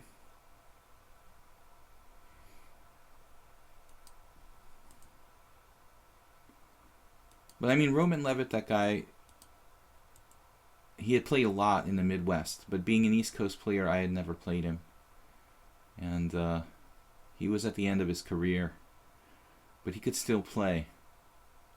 Now, rook d4 or e4, just simply, I can just simply, you know, undouble my pawns with e4. Rook d4, also good. You can take your choice, I guess. Another Arthur Bisguyer quote I've told here on the stream before. Pays your money and you takes your choice. I guess he borrowed that from the carnival. Arthur Bisguyer's still alive. He's like a chess legend. He wasn't the strongest grandmaster in the world, but he's still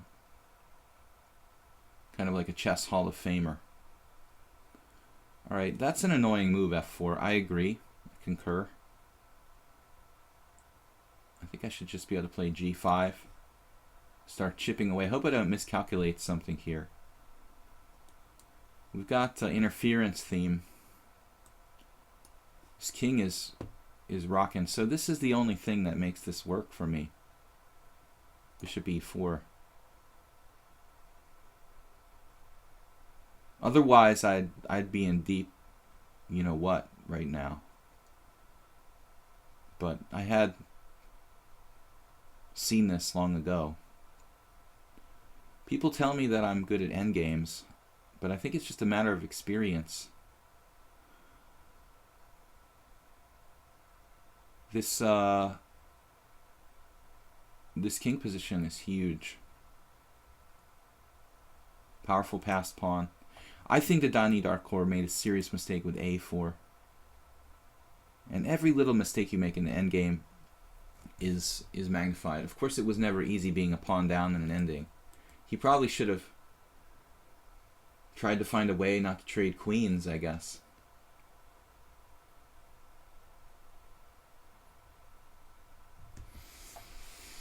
Guys, we have another hour left. I'm going to be playing all the challengers here in the stream.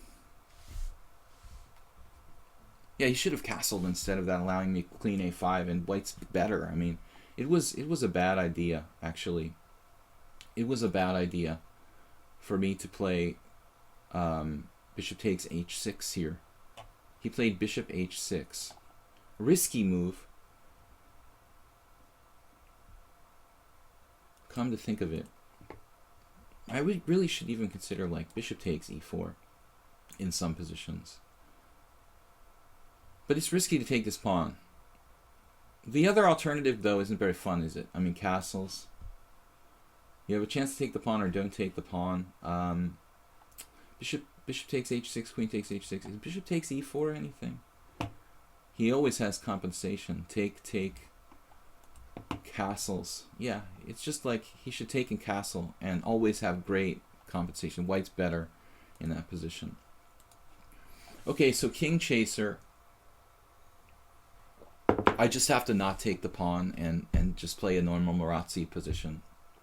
It's actually good that he exchanges dark squared bishops on g7.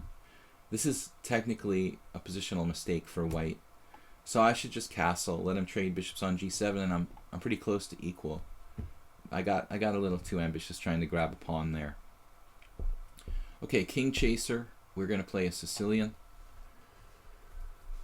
The lucky Dino, that was you? From Malta? Yeah, I shouldn't take the pawn. You shouldn't even play bishop h6. Technically, from a positional standpoint. Your dark squared bishop, you don't really want to trade it.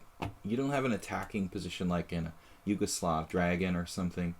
You have a Marazzi where you need to like squeeze me positionally slowly, and by doing that, in doing that you need to have more pieces on the board. So trading pieces is generally not the right idea for white in a positional Marazzi type of thing.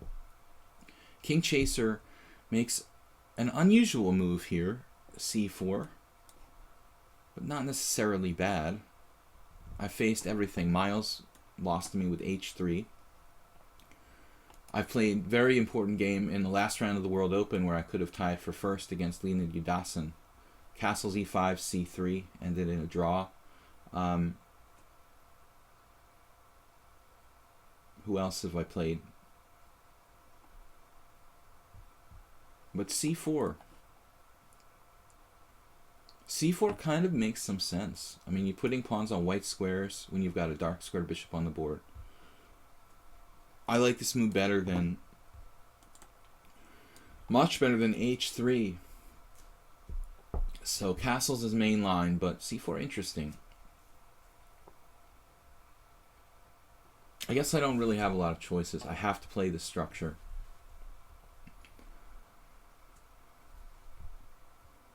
And then the question is how aggressively I want to play in this position. Do I want to play a quick f5? I think that it's thematic.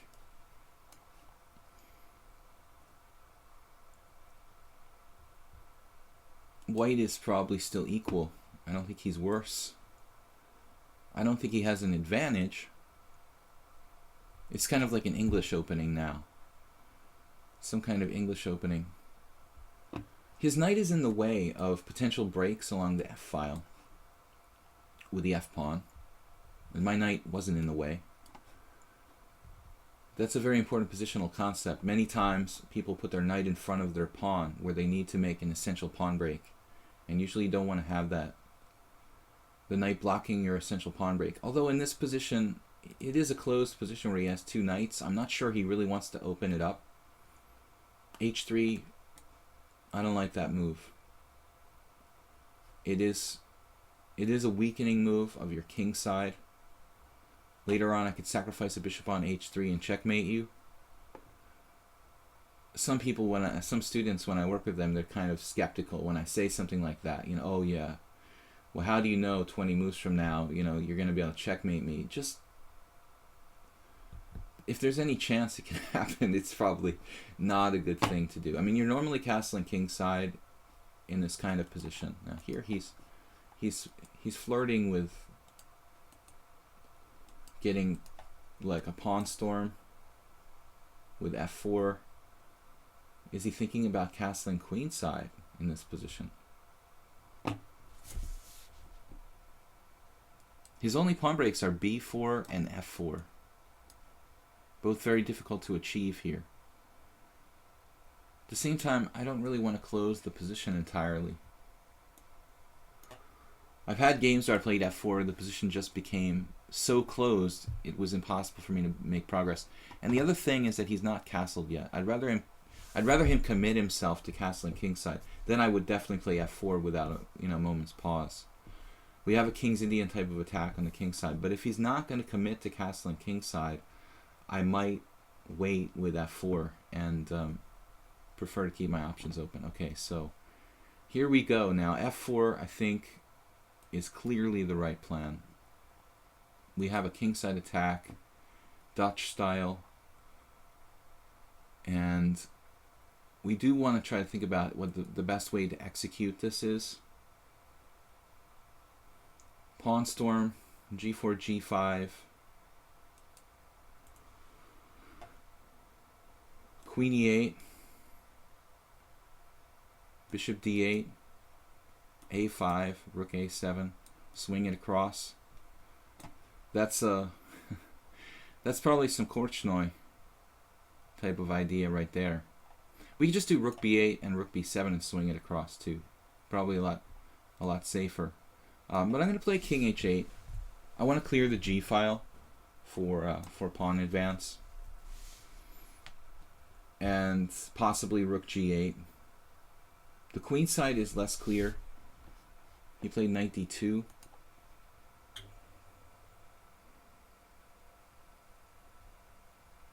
How much counterplay does he have on the queen side here? Not that much. Rook b8. He wants to play maybe b4. b4 is no problem. So we play rook g8 and queen e8.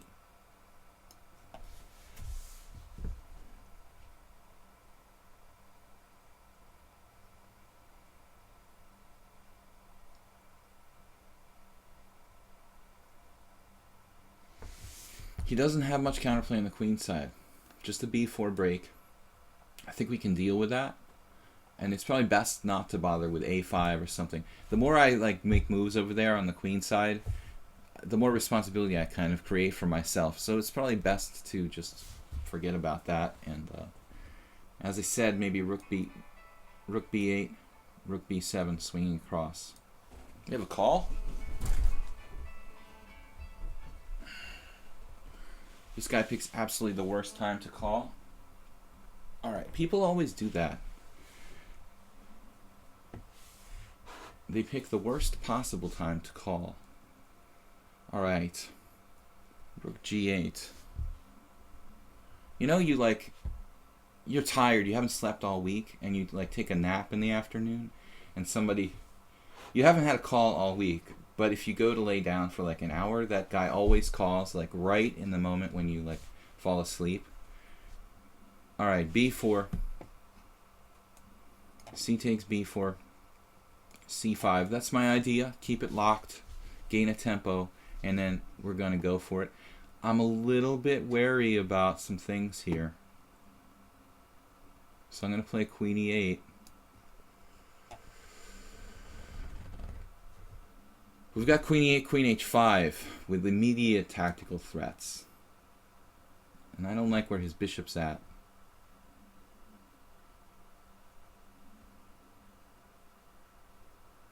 And I'm a little bit worried about possible piece sacrifices on my pawn chain. That's one of the reasons why I actually mentioned the move bishop d8. You guys might think you may think that's a little bit eccentric, but it's not. I mean, bishop d8. Now he's pulled away from the direct sacrificial possibilities. We're gonna go here with the full pawn storm. Got no knight takes f4. Always watch for pawn sacks. Piece sacks on your pawn chain. We're gonna try to smash him with the classic kind of kingside pawn storm. My king would be better off on h7 now. Maybe we'll get a chance to do that a little bit later. But there was a time when I did play the proper King's Indian. The proper quote-unquote King's Indian with knight c6, knight e7.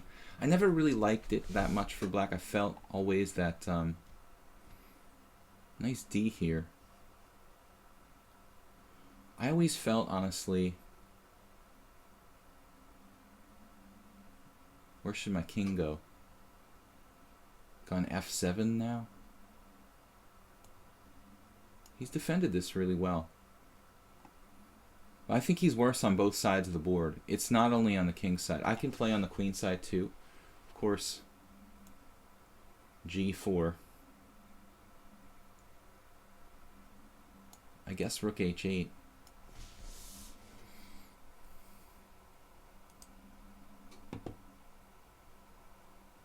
I've got to be willing to play on both sides of the board here. King Chaser is...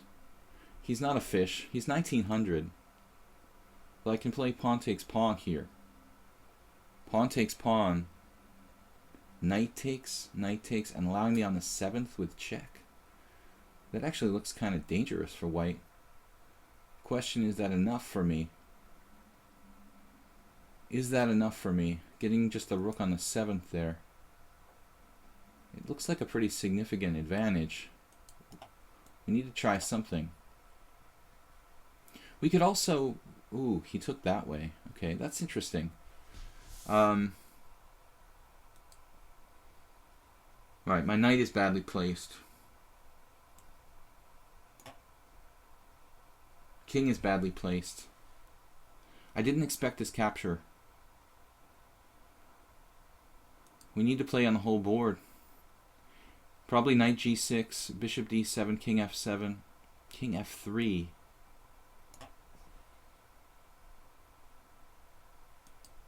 A4's, I think, just kind of a weakness. A6 doesn't concern me too much.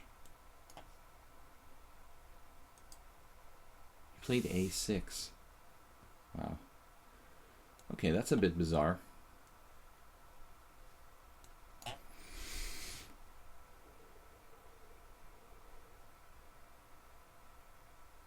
Should we take over the A pawn? We win the A pawn here. That's probably enough.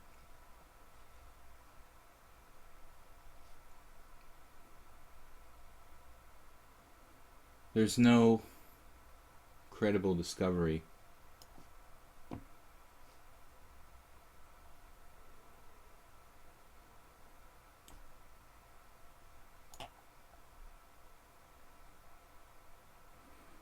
But he's managed to keep me from ever having any threats. Uh-oh, that's the problem. He finally collapsed. Not good. Still not over. Fighting like a dog. This has gotta be good. No knight f3. No fun. You have one move there. You had one move. Bishop e1 maybe. King Chaser really did put up a fight here. Still not giving up. Alright, man. No. It was a tough position. Black had the upper hand with the pawn structure. We've got Birgu. Birgu has established ratings. And Ugor Pion, who played us yesterday. Guitar player 9-2. Okay, guys. So, we should have time for at least 3, maybe 4 games. We'll see how it goes. Thank you for challenging me with both colors, guys.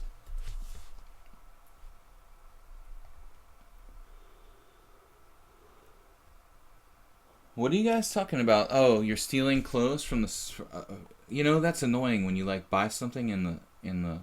You ever had that happen? Yeah.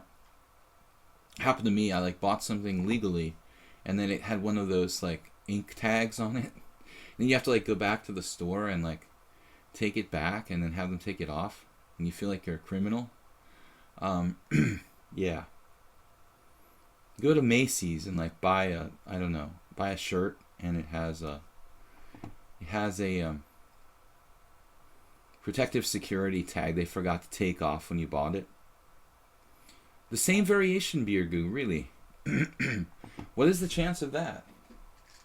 Rosalimo, he didn't play bishop takes c6.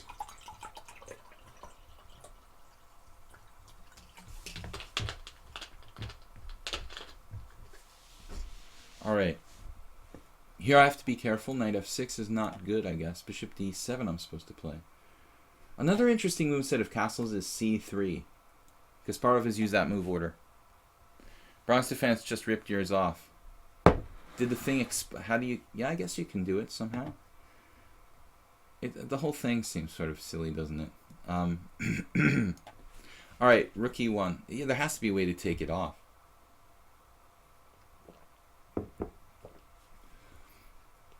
Here we go with h3 again. Not the same position though. h3 here has some real validity. Since this isn't a locked position where I have a pawn on e5 and the ability to play f5, h3 isn't a bad move. He's just restricting me, making sure I can't play bishop g4 to fight for the center later on. It's been a while since I played against this kind of setup. We could play e6 and d5, turning it into a sort of French defense. Okay, let's try it. Just a very solid formation. There's a lot of different interpretations for black. You can castle with g6, bishop g7. You can play e5, turning it into a Roy Lopez type position. But I think you'll see in my experience there's relevance to this h3 move, and it probably benefits black.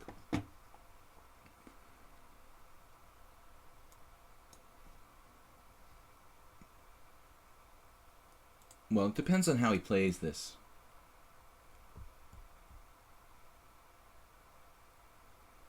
I don't think that h3 benefits white in these type of positions. You could argue that he's not going to get back rank mated anytime soon, but it's relevant in different ways, and mostly it's beneficial for black. Not a big deal, but in this type of position, knight c3, that's a pretty unusual move. Well, I'm going to do my best Lasker-Karpov imitation, I guess. We allow e5 here. We're getting pushed around. I don't think we have any choice. There really is only two possible moves here. Knight takes e4, knight takes e4, pawn takes e4, rook takes e4. I can't let him play e5 and have to go back to g8. So I was going to say in some isolated queen pawn positions, first of all, you might not have a rook transfer or queen transfer in some positions to h3. That's actually a very important concept in IQP positions when white's trying to attack black on the king side. So I think that's one argument in the isolated queen pawn positions. And in the positions where he plays e5, instead of knight c3, e5, I play knight e4. And if you imagine this position, guys, where I play d5 here, if you imagine where he goes e4 here, I play knight e4. There are many variations where that knight on e4 gets trapped by the move f3. But that can't happen when white plays h3. So there are multiple little disadvantages for white in having played h3 in this type of position. Still, it's about equal. Black's super solid here. White should be able to make a draw. And if white's a great player, he'll probably very possibly beat a weaker player still in this position. But it looks like a pretty good IQP position. If this was like Korchnoi versus Karpov, I would definitely put my money on black.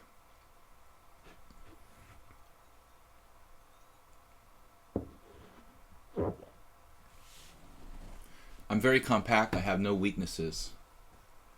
And white's bishop is misplaced on b5. There's an isolated pawn on d4. The rook is interesting on e4. I mean, it could have some lateral attacking potential, but I don't think it's that realistic.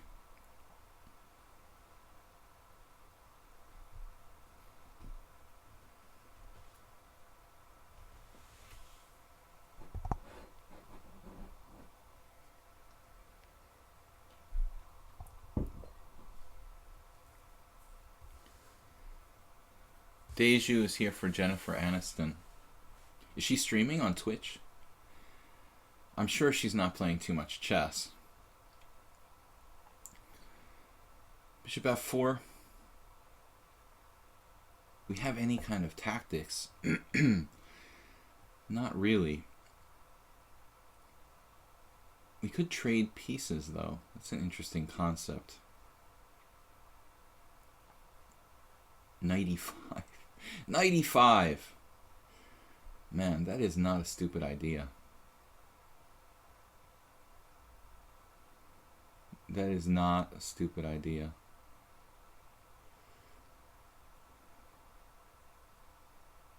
It's a little fancy. Very fanciful. The trading pieces.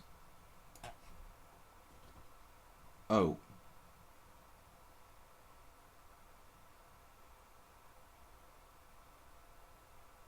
Beer goo. Rated classical. What I want to do here is trade pieces.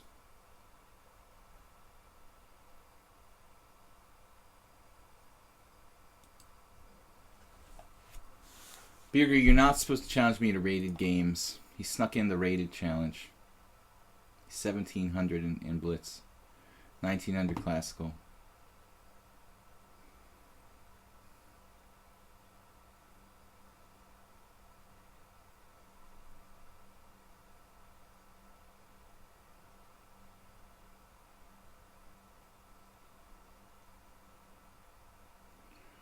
Obviously, I overlooked rook takes e5.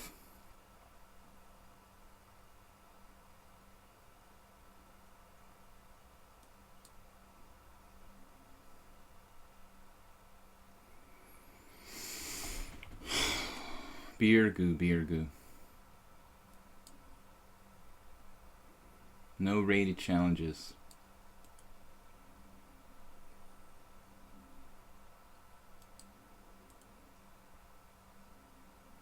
How is it possible that I make the most insane blunder against the one guy who challenges me to a rated game?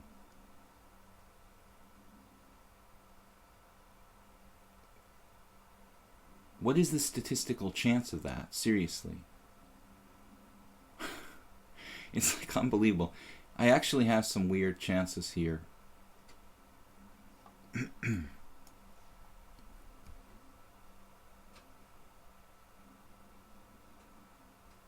Yeah, guys, no spoilers, because there still may be a chance for me to save this game.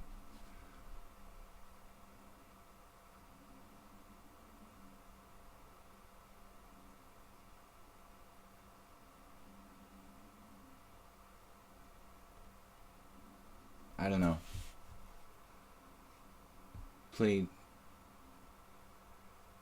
Interesting.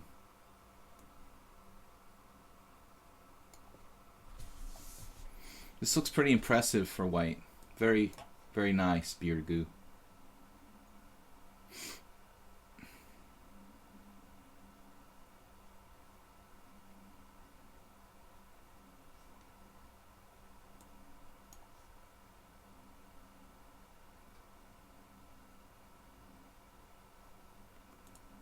Whoa, sorry about that.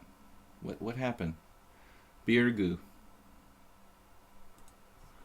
Alright. Never played beer goo before. He challenged me to a rated game and I hung a piece. Nice. That's hysterical. Alright, man. Well, you guys got the idea with 95. I'm trying to simplify, and I didn't see rook takes e5. Every other capture is good except for rook takes e5. Bishop d6 didn't work either. It was interesting that he quickly saw this variation, because a lot of people would have been tempted to play rook h5 here. And I don't think that's, after f6, I don't think that's as clearly good. Also interesting, though.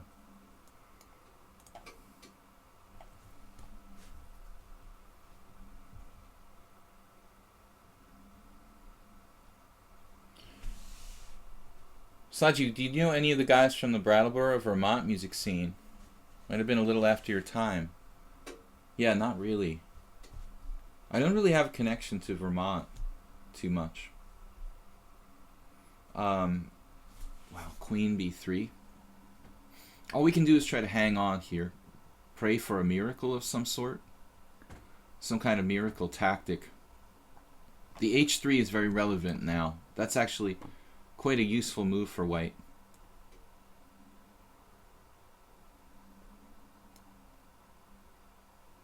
Birgu doesn't make pawn moves. Man, this is like hopeless for black.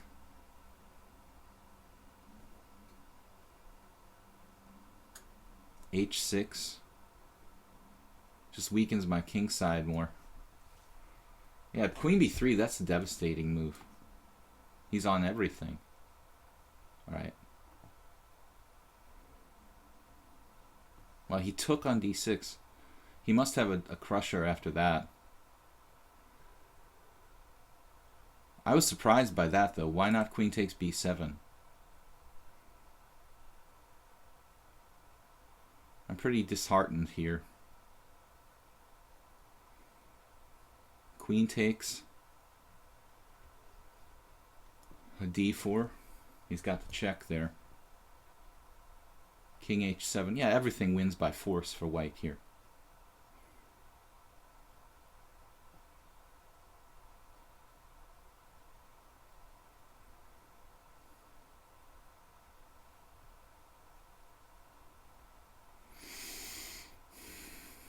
H6, just like the final weakness.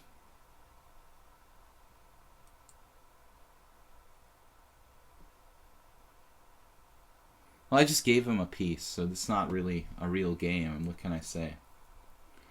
I lost, but I just dropped a piece. I gave him a piece. I put it in take by 4 different pieces with 95. That's so disgusting. Alright. Since it's a rated game, I'll play it out. Normally I would resign here. See how accurate his technique is. Goes right with knight g6. It's almost mate.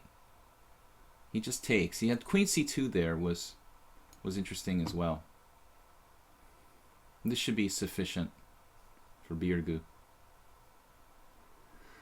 Oh well. Alright, I'm not going to be angry about it. It's my own fault.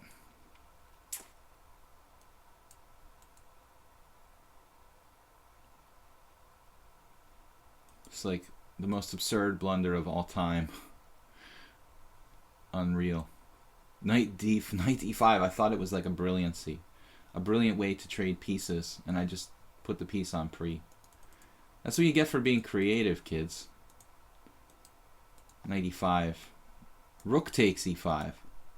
Well, that's convenient.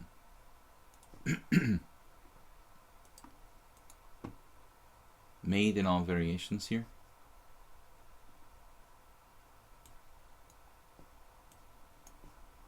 Alright, I might as well just resign.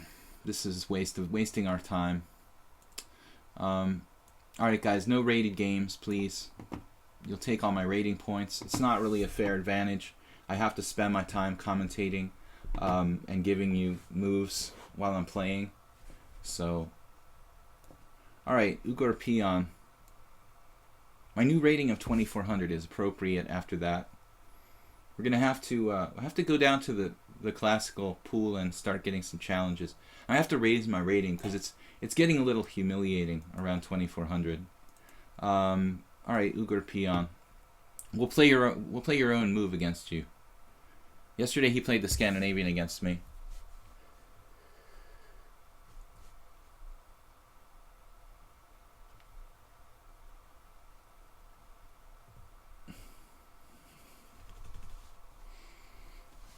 Yeah, that was crazy. It was a good position for me. Instead of 95, I have a good game. It's an ideal isolated queen pawn position for black. We traded a set of pieces. He has a bishop misplaced on b5. We have a perfect position. So I'm really bummed about it. Anyway, at least on the positive side, it is Friday. We've never ever had a single game. This was like my favorite variation for years. And I don't think we've ever had a single game. Most people, I mean on the stream, most people play bishop d7. Most people play bishop d7 in this line. It's okay for black. I think I said no games. It is possible I once played a game and lost in this line on the stream. I don't remember if it was in the simul. It's coming back to me now, though. There definitely was one game in this line. Knight c3 is not critical. You have to play c4. This is a game I had with Eddie Levi in the Australian Masters in 1996. After knight c3, white can't really hold on to the pawn, so it's not particularly great. b5 is interesting too, but then bishop f3. But in fact, that's not so clear, is it? b5, d4, I guess. Knight b6 feels a little bit more solid, but we're gonna go for b5. I guess both b5 and knight b6 are fine for black. It should be a tiny advantage for white.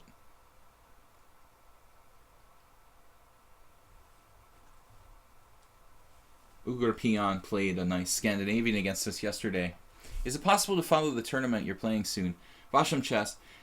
I guess it's a tournament that's fallen off a bit. It was a really, really good tournament, and it looks like, judging by the website, that it's fallen on harder times. But yeah, it's like, I can write it on the Twitch here. It's like, see if I can find the link to it. Let's see. Firefox, new window. I'll see if I can find it for you guys. If you're interested in following this tournament I'm playing in,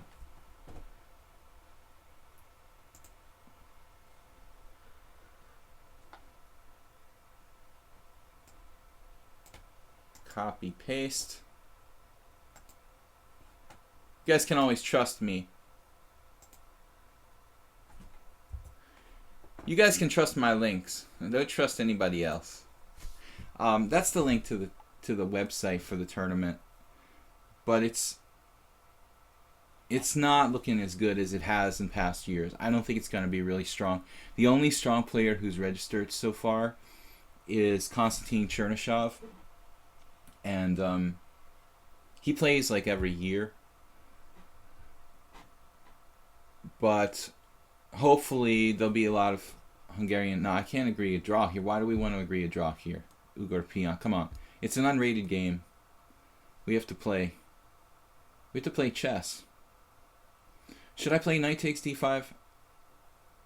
I mean, not to disrespect you. You're probably a tiny bit better here, Ugur Peon, but we're here to play chess. Unless you have to go or something. If you have to go, let me know and I'll agree for a draw. But if you have time, we should play it out, because that's the only way to learn. I don't know. Knight takes f6. Knight takes d5. Knight takes d5. Bishop takes d5. Tough call here between knight takes d5 and... I don't think I'm better, but that's not why I declined to draw. I just want to play an interesting position.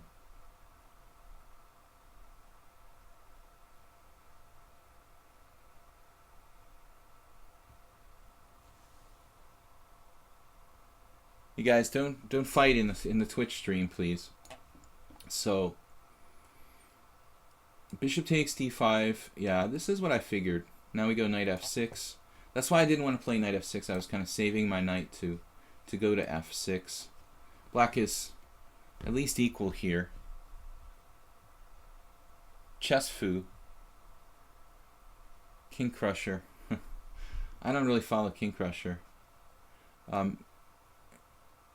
He once posted on YouTube one of his blitz games against me on ICC, where he was totally losing, and then I somehow played like an idiot and lost, but it wasn't like he played a good game or something. It was actually kind of an ugly game. I guess anytime he beats a title player, he probably makes a video of it and puts it on YouTube. I don't like making videos about 5-minute games. I know a lot of guys do that, like Chess Explained and King Crusher, but I really, maybe 15-minute games or a little bit longer time controls, but I think it's sort of silly, in blitz games to make videos about that. The quality of the games just isn't really very high. Okay, so look at peon here. He's hanging on.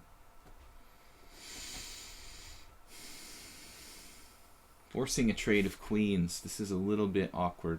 I really should go into the ending, I guess. Don't have a choice. I could have played c6 actually there. That was the serious alternative, I guess. What about my king? It's raining again. It rains every day. That's crazy. I'm going to try to play with my king in the center.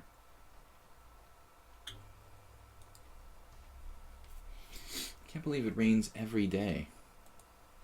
So Ugar peon. Oh, knight e5.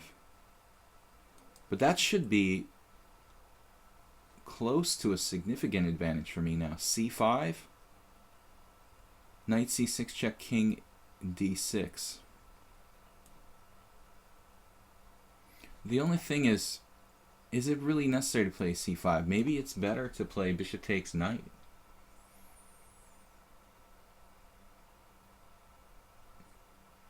I'm not sure I have enough to win here.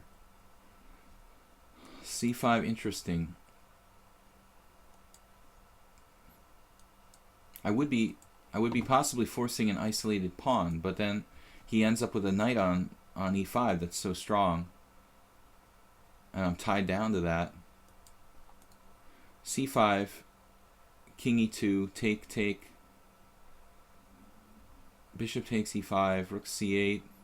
Looks like he's holding on there. I'm probably better off just taking this straight up. Taking it straight up and going to the d file.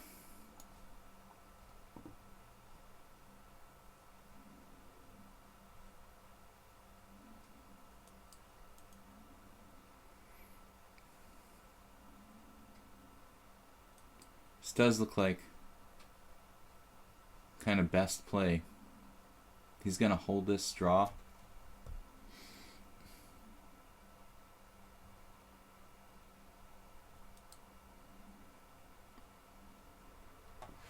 Have an infinitesimal advantage here, but it's probably not enough to win. Take, check, rook d5, rook e1.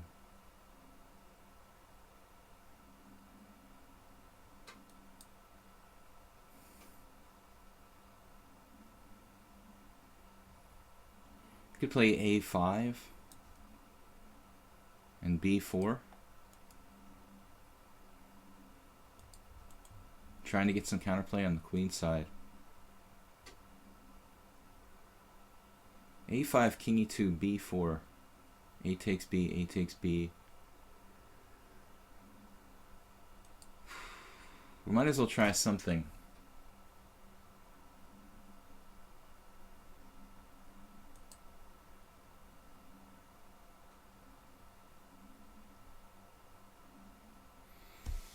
Tony Stark of chess streams. Look, if he makes chess streaming popular, then it's fine by me, man. Tony Stark. He is Iron Man. This is a draw, dude. Darn. But I guess we have some hope.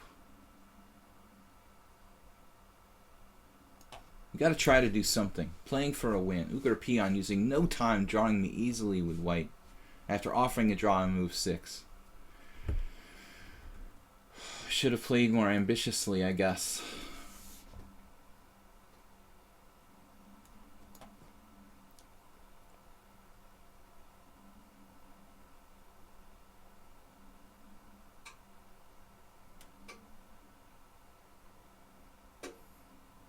B4?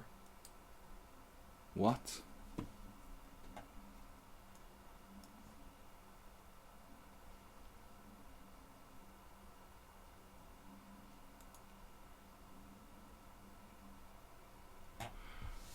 Our one take back for the day. I'll give it to you, Ugar peon. That's your only take back of the day, dude. I do have this kind of joke that I'll allow one take back every day. I should get a take back too. I should have got a take back against the guy who challenged me to a rated game and I gave him a piece. I wish I had a take back for my 30 rating points I lost.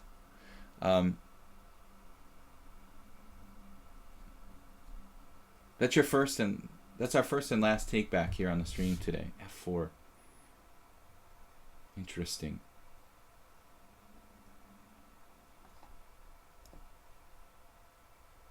Should I play G5?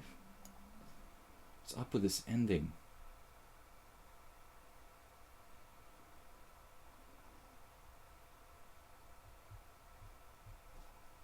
Got to try to create some dynamism.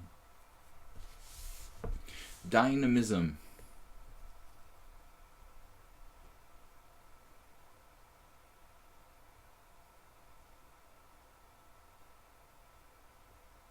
How did you ever find that move, sir?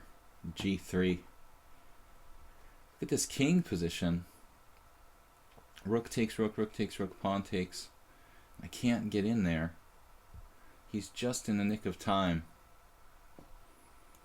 Maybe I should take first and then play F6 right away.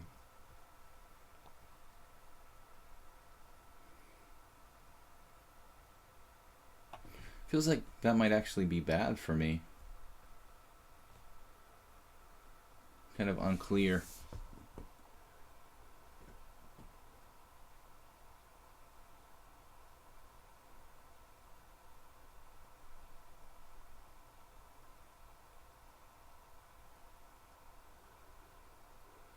We have a lot of space. D4, take. Let's try it. We can only lose, right? We're playing for a win at all cost here.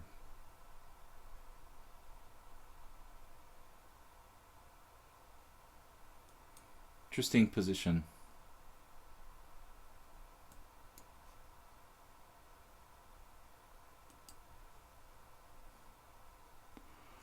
My argument is that the good king position will basically balance out the fact that he has a passed pawn. And we've got some space with the pawns.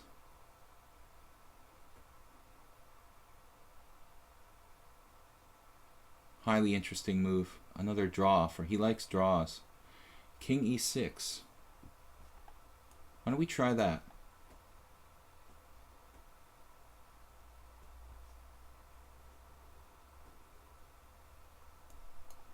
I don't know why it's so important, draw or no draw here in this.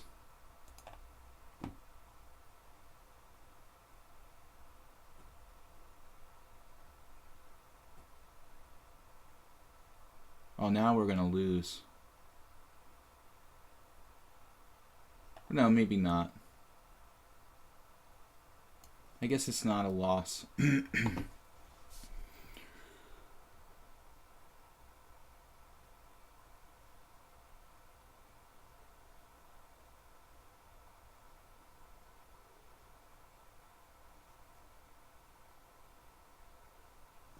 Take, king f5, king d4. That's probably losing to play this.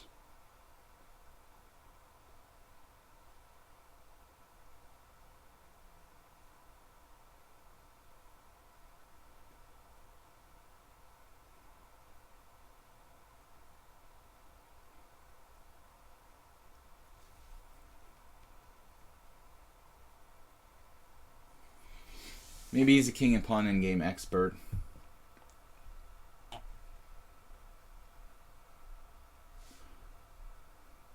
I could have played what else?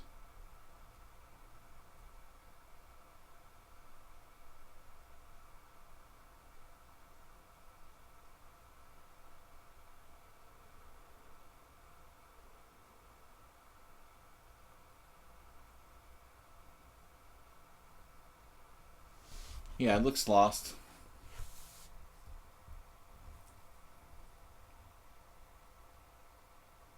First he offered like 3 draws, then he had to take back, and now I tried to win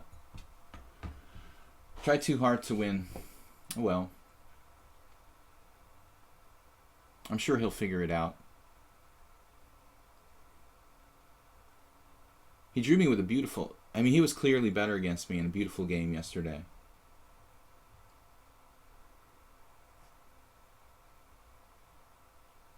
So extremely strong player. Made a one-move blunder, hanging his e5 pawn, gave him the take back. That's okay. But if you take that away, brilliant play. Yesterday in particular, I liked the Scandinavian. This is an easy win for white.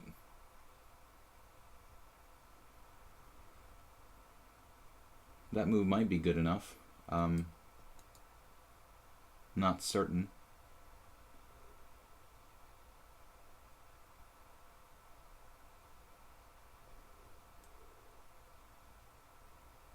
Yeah, that looks good enough to win, no? Would much easier to just take on d4.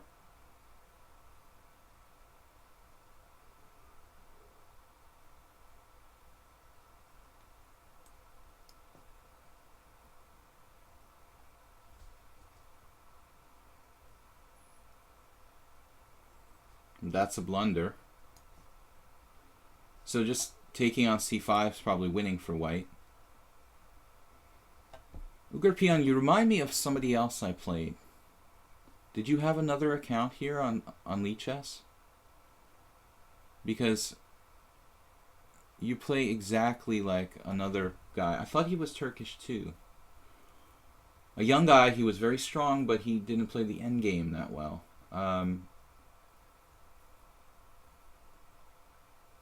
Was it possible you had multiple accounts? I mean, I'm not going to tell on you or anything, just curious. Still not sure if this is winning. Well, that's winning, obviously. Could you play king e3? Could you have played king e3 there? So, kind of tragic and ridiculous ending here. End of the stream just completely melted down, guys. We lost on a crazy blunder. And now we win a game we should have lost. He's giving me more time? What? What is this like doing? What are you doing, dude? Alright. I don't understand. You guys like trolling us? I see. Alright, dude. Well, you're not going to play anymore in the stream.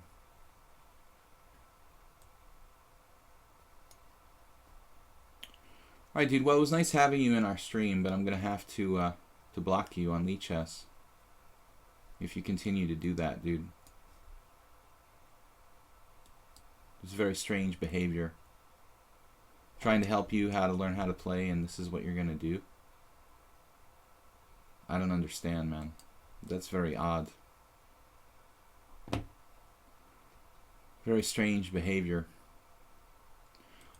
Thanks for wasting our time there at the end. Guitar Player 9-2. We've got time for just one more game.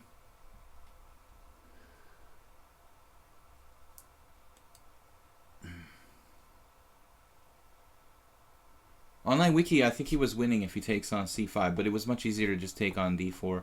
His two pawns are just separated. I think I deeply knew I was losing when I tried to play too hard for a win, but the temptation is so strong not to... when you've got a guy who's like offering multiple draws on move 6 and stuff, I mean, it definitely provokes you. Alex Yermolinsky wrote an article about this like 20 years ago in New in Chess, about offering draws as a kind of psychological weapon, and it's very true. You can upset the opponent or put them on tilt or just kind of piss them off if you're a much weaker player and you're offering draws inappropriately. You'd have to find the back issues of New in Chess, but Yermolinsky wrote a very thoughtful article about offering draws as a psychological weapon. When you've got a guy who's 400 rating points higher and offers you a draw move 6, it's like he's lighting a fire under your ass to beat him, you know, just because he was audacious. And that can cause a lot of stronger players to lose games because they're trying too hard to win. And that's kind of what was going on there. We had draw first, take backs. I mean, I'm doing the stream as a just kind of instructional stream to help everybody, get better. And so we don't need crazy, silly behavior. Okay, c4. This is a good move, forcing the Marazzi. We don't see the move order that often, but it's good. Nothing really special I can do. I have had some games with both colors in this line. There's some interesting independent variations for black. Bishop g7, d4. I played against Iveta Rilich. One of the best games I ever played, in fact. One of my best tactical games, where it went like d4, cd... No, d4, queen b6, I think she played. Yeah, d4, queen b6. This is an interesting line in and of itself. d4, queen a5 check is also a move. Yeah, it must be. He told me he's 12 years old. But I don't know if he's really 12 years old or he just behaves like it. But it's ridiculous. Anyway, it takes a while to learn how to behave like a human being. Typical. Yeah, he's probably 12 years old. I tried to help him, but he just wants to be a jerk. So what can I do? Bishop e2, that's kind of quiet. That doesn't allow for you to play d4, guitar player. I mean, you really need to do d4.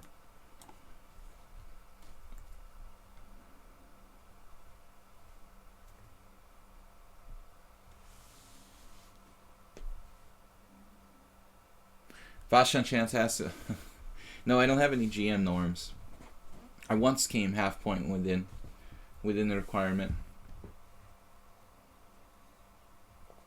I didn't really play the best tournaments. I was playing here in First Saturday, like 20 GM norm tournaments.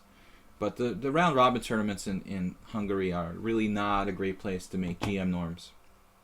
The category of the tournaments is pretty low, and a lot of the players are low underrated, so I don't really recommend you try to make your GM norms in First Saturday. A lot of strong players couldn't do it. Nakamura, for example, couldn't make a GM norm here in Budapest. It's not that easy. So if I want to make GM norms, I would have been better off playing a lot of open tournaments. That's really what I should have been doing all along. But I've been doing other stuff. So when I moved to Europe in 2004, the rules were different, though. You needed to make a GM norm in round robin play, or 2 GM norms in round robin, I think. I forget, maybe just 1, but in any case. Nowadays you can just make it in any old tournament. It doesn't matter. So hopefully there's still a chance if I start to play regularly in strong opens. I'm not over the hill yet, but we came closest by half point once, way back in like 2000 I think was, or 1999, probably my best result. I had like a 25-60 performance or something. But yeah, GM norm is something I would like to achieve. So wasted a lot of time chatting here. These variations are pretty boring, honestly. I don't really like playing this closed position where white isn't playing for d4. It's a closed Sicilian with a bishop on e2. It's not dangerous. Can you talk a bit about your teaching style, said Bronx Defense. Trolls trolling trolls. What's the matter with the last opponent? You mean the fact that he added 10 minutes to my clock and could have made the game go on forever? Besides that? Besides the fact that he offered 3 draws? He added 10 minutes to my clock. The game, and he could just not move forever if he wanted to. If he had continued to do that for 1 minute, I would have to resign, basically. It's pretty, what's wrong with my last opponent? Well, you didn't notice that he added 10 minutes to my clock? We have to wait for his time to run out, basically, to win the game. Bishop g5, we're just winning pawn on b2. So guitar player, not related to our old guitar player. Not paying attention to this pawn here. Yeah, I'm getting a little loopy. It's been a long stream. Had a couple incidents. I dropped a piece in a rated game with a very fancy move, probably the fanciest move I've played in like this whole week. Was literally dropping a piece. Try to keep it simple, guys. Bishop takes b2.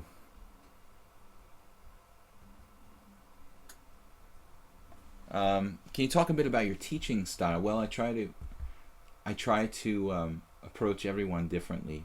You know, everybody has different needs. I don't have pre-programmed lessons for people, but I do like to do more than just go over games. You guys might be surprised I didn't take this rook on a1, but my bishop is worth a rook, and in this kind of position, this fianchettoed bishop, I'm up a pawn. I don't want to take any risks. So I don't need to risk taking an exchange that would weaken my dark squares on the king side. Bronx Defense teaching style, again, you know, trying to focus on teaching people to find their strengths and weaknesses. This is going to be different with everybody. So it depends. I mean, every chess player is different. What we have to work on with you is different from what I have to work on with somebody else. So there's no pre-planned lessons. We have to analyze a player's game in depth and see what they need to work on. I have a kind of universal style, so I don't have positional or tactical. I'm kind of balanced, and I think I'm pretty good diagnostically figuring out what's wrong with different players. I think I have a good, solid kind of centralized view of the game. I'm not heavily weighted strategically or heavily weighted tactically, so I can get a pretty good perspective on what people need to do to improve. Maybe I'm a little bit more on the positional side. I seem to be, I think a little more on the positional side, but not so much. I don't play bullet chess, but I still can play very tactically at times. And I think I have a pretty good tactical eye. But this, yeah, teaching methodology, though, I do advocate a style of play that is based on kind of, I don't know, Botvinnik type of school, accumulation of advantages. I'm teaching people to play according to the fundamental principles, to accumulate an advantage slowly over the course of the game. There are other players that I do teach who play a very tactical style, but we have to be balanced, I think. Rook b3, and we're just up a pawn here. Very good dark squared bishop. This is a matter of not being greedy and trying to take material. Why should I need to take his rook on a1? I need this bishop to protect my king side. This bishop is worth more than the standard 3 points. With a new student, how do you feel out his best way to proceed and instruct? Is it a skill level or more of the way, you know, you two communicate? Obviously the skill level is really important, but communication is huge. You know, a lot of people I've taught, they have trouble listening, you know, so that's the most important thing for people who want to learn. They have to have an open mind and be willing to listen. When you stop having an open mind, you know, you stop learning, and this happens more and more as we get older. Here, white's threatening a5. I was trying to shut down everything, but a5 is kind of a weakening move for me. Guys, this is the last game today. To answer Bronx Defense, well, these are kind of broad questions. I wish I could provide a better answer, but I try to tailor all my lessons when I'm teaching people to their individual needs, and obviously we're going to communicate differently. Different people are going to communicate differently with each other. I have to adjust the way I teach certain people. Certain people tend to listen. Other people are like quiet, they don't say anything. and some people are constantly trying to control the lesson. That's difficult, when people want to control constantly a lesson. It's difficult to teach people who want to be in control all the time. I have dealt with that. So we're going to try to break it open here with f5. This is a little risky, but we're up a pawn. We have two powerful bishops. We're trying to accentuate this bishop on b7.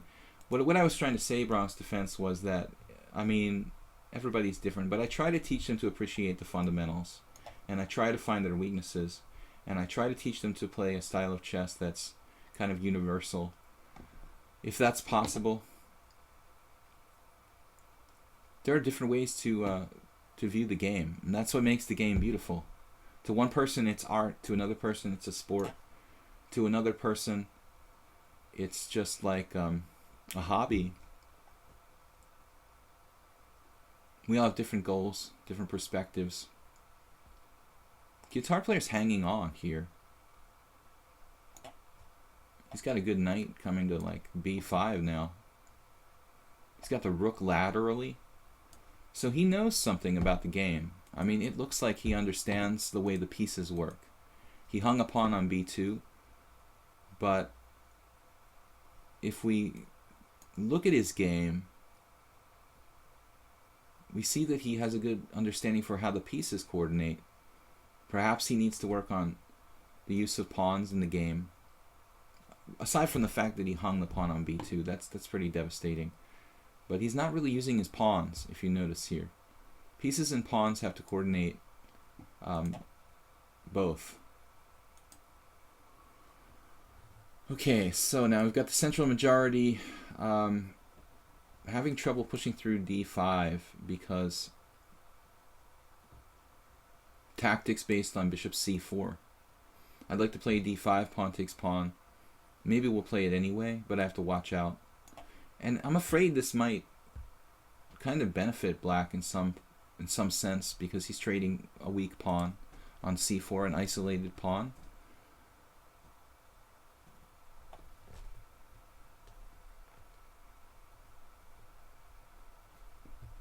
Bishop takes. Rook takes is not on the agenda. Bishop takes or knight takes. Knight takes d5 can get pinned as well, so I don't want to get pinned here. The knight's keeping his rook off of d3, for example. We have two bishops.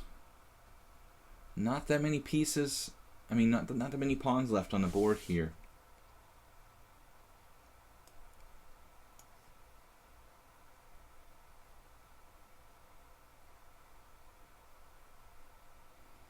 He's coordinated well with his pieces.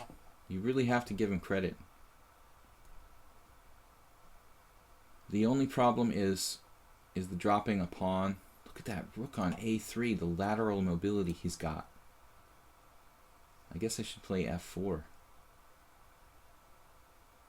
We've got to try to take him out, disrupt his coordination. Look how well he understands how he's coordinating his pieces. This is a nice idea here. He sees all his pieces are working. Bishop c4. That's also okay.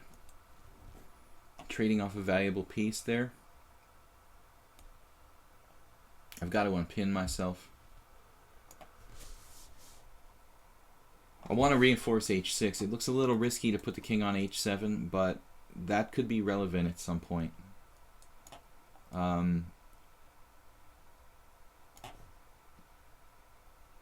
Could be relevant over protecting this h6. His queen is on c1. His rook can come across to h3. I want to make sure h6 is protected.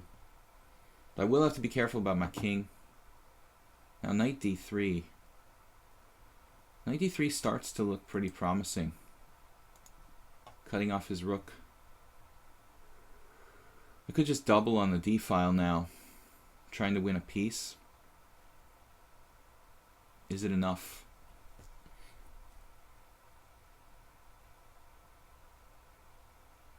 I think guitar players hung in there pretty well. I also have e3 with the passed pawn. It's not that easy for me to win this game. Doesn't look that easy.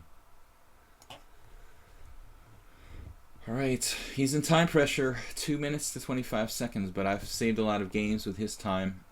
I've saved a lot of games in his situation with 20 seconds against 2 minutes. The 3-second increment, you can't try to blitz people. But he is pinned on the d-file. It's pretty unpleasant. I'm offering the f-pawn.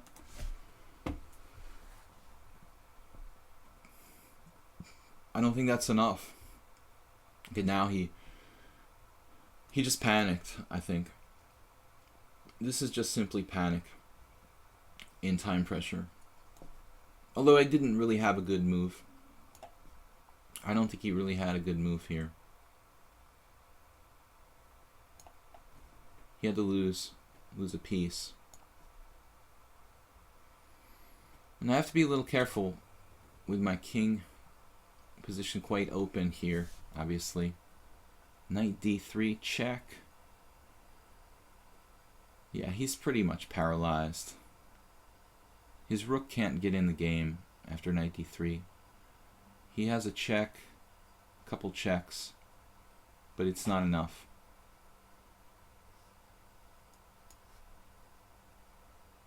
This rook can't enter via c3. Now he goes rook b1. Nice try, though.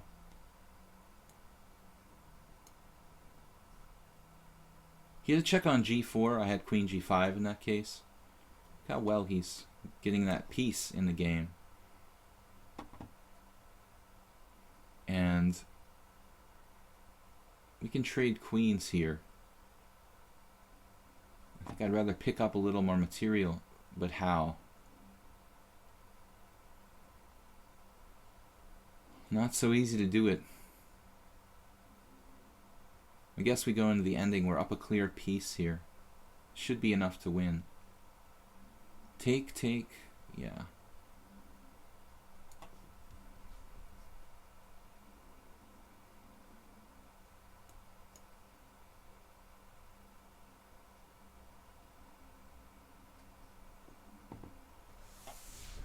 There were another pawn or two were traded. It would be pretty technical, but I don't think that this should be difficult. Ultimately, I will win. So, anyway, guys, thanks for joining me.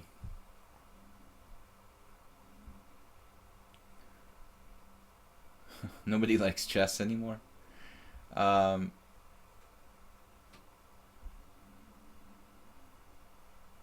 I mean, you guys talk about chess coaching. Absolutely. I mean, why should anybody who's teaching someone chess be less respected than somebody teaching piano? You know, I mean, there people are just haters who want to criticize chess. The people come on the stream all the time. They're like, oh, people play chess. They watch chess on Twitch.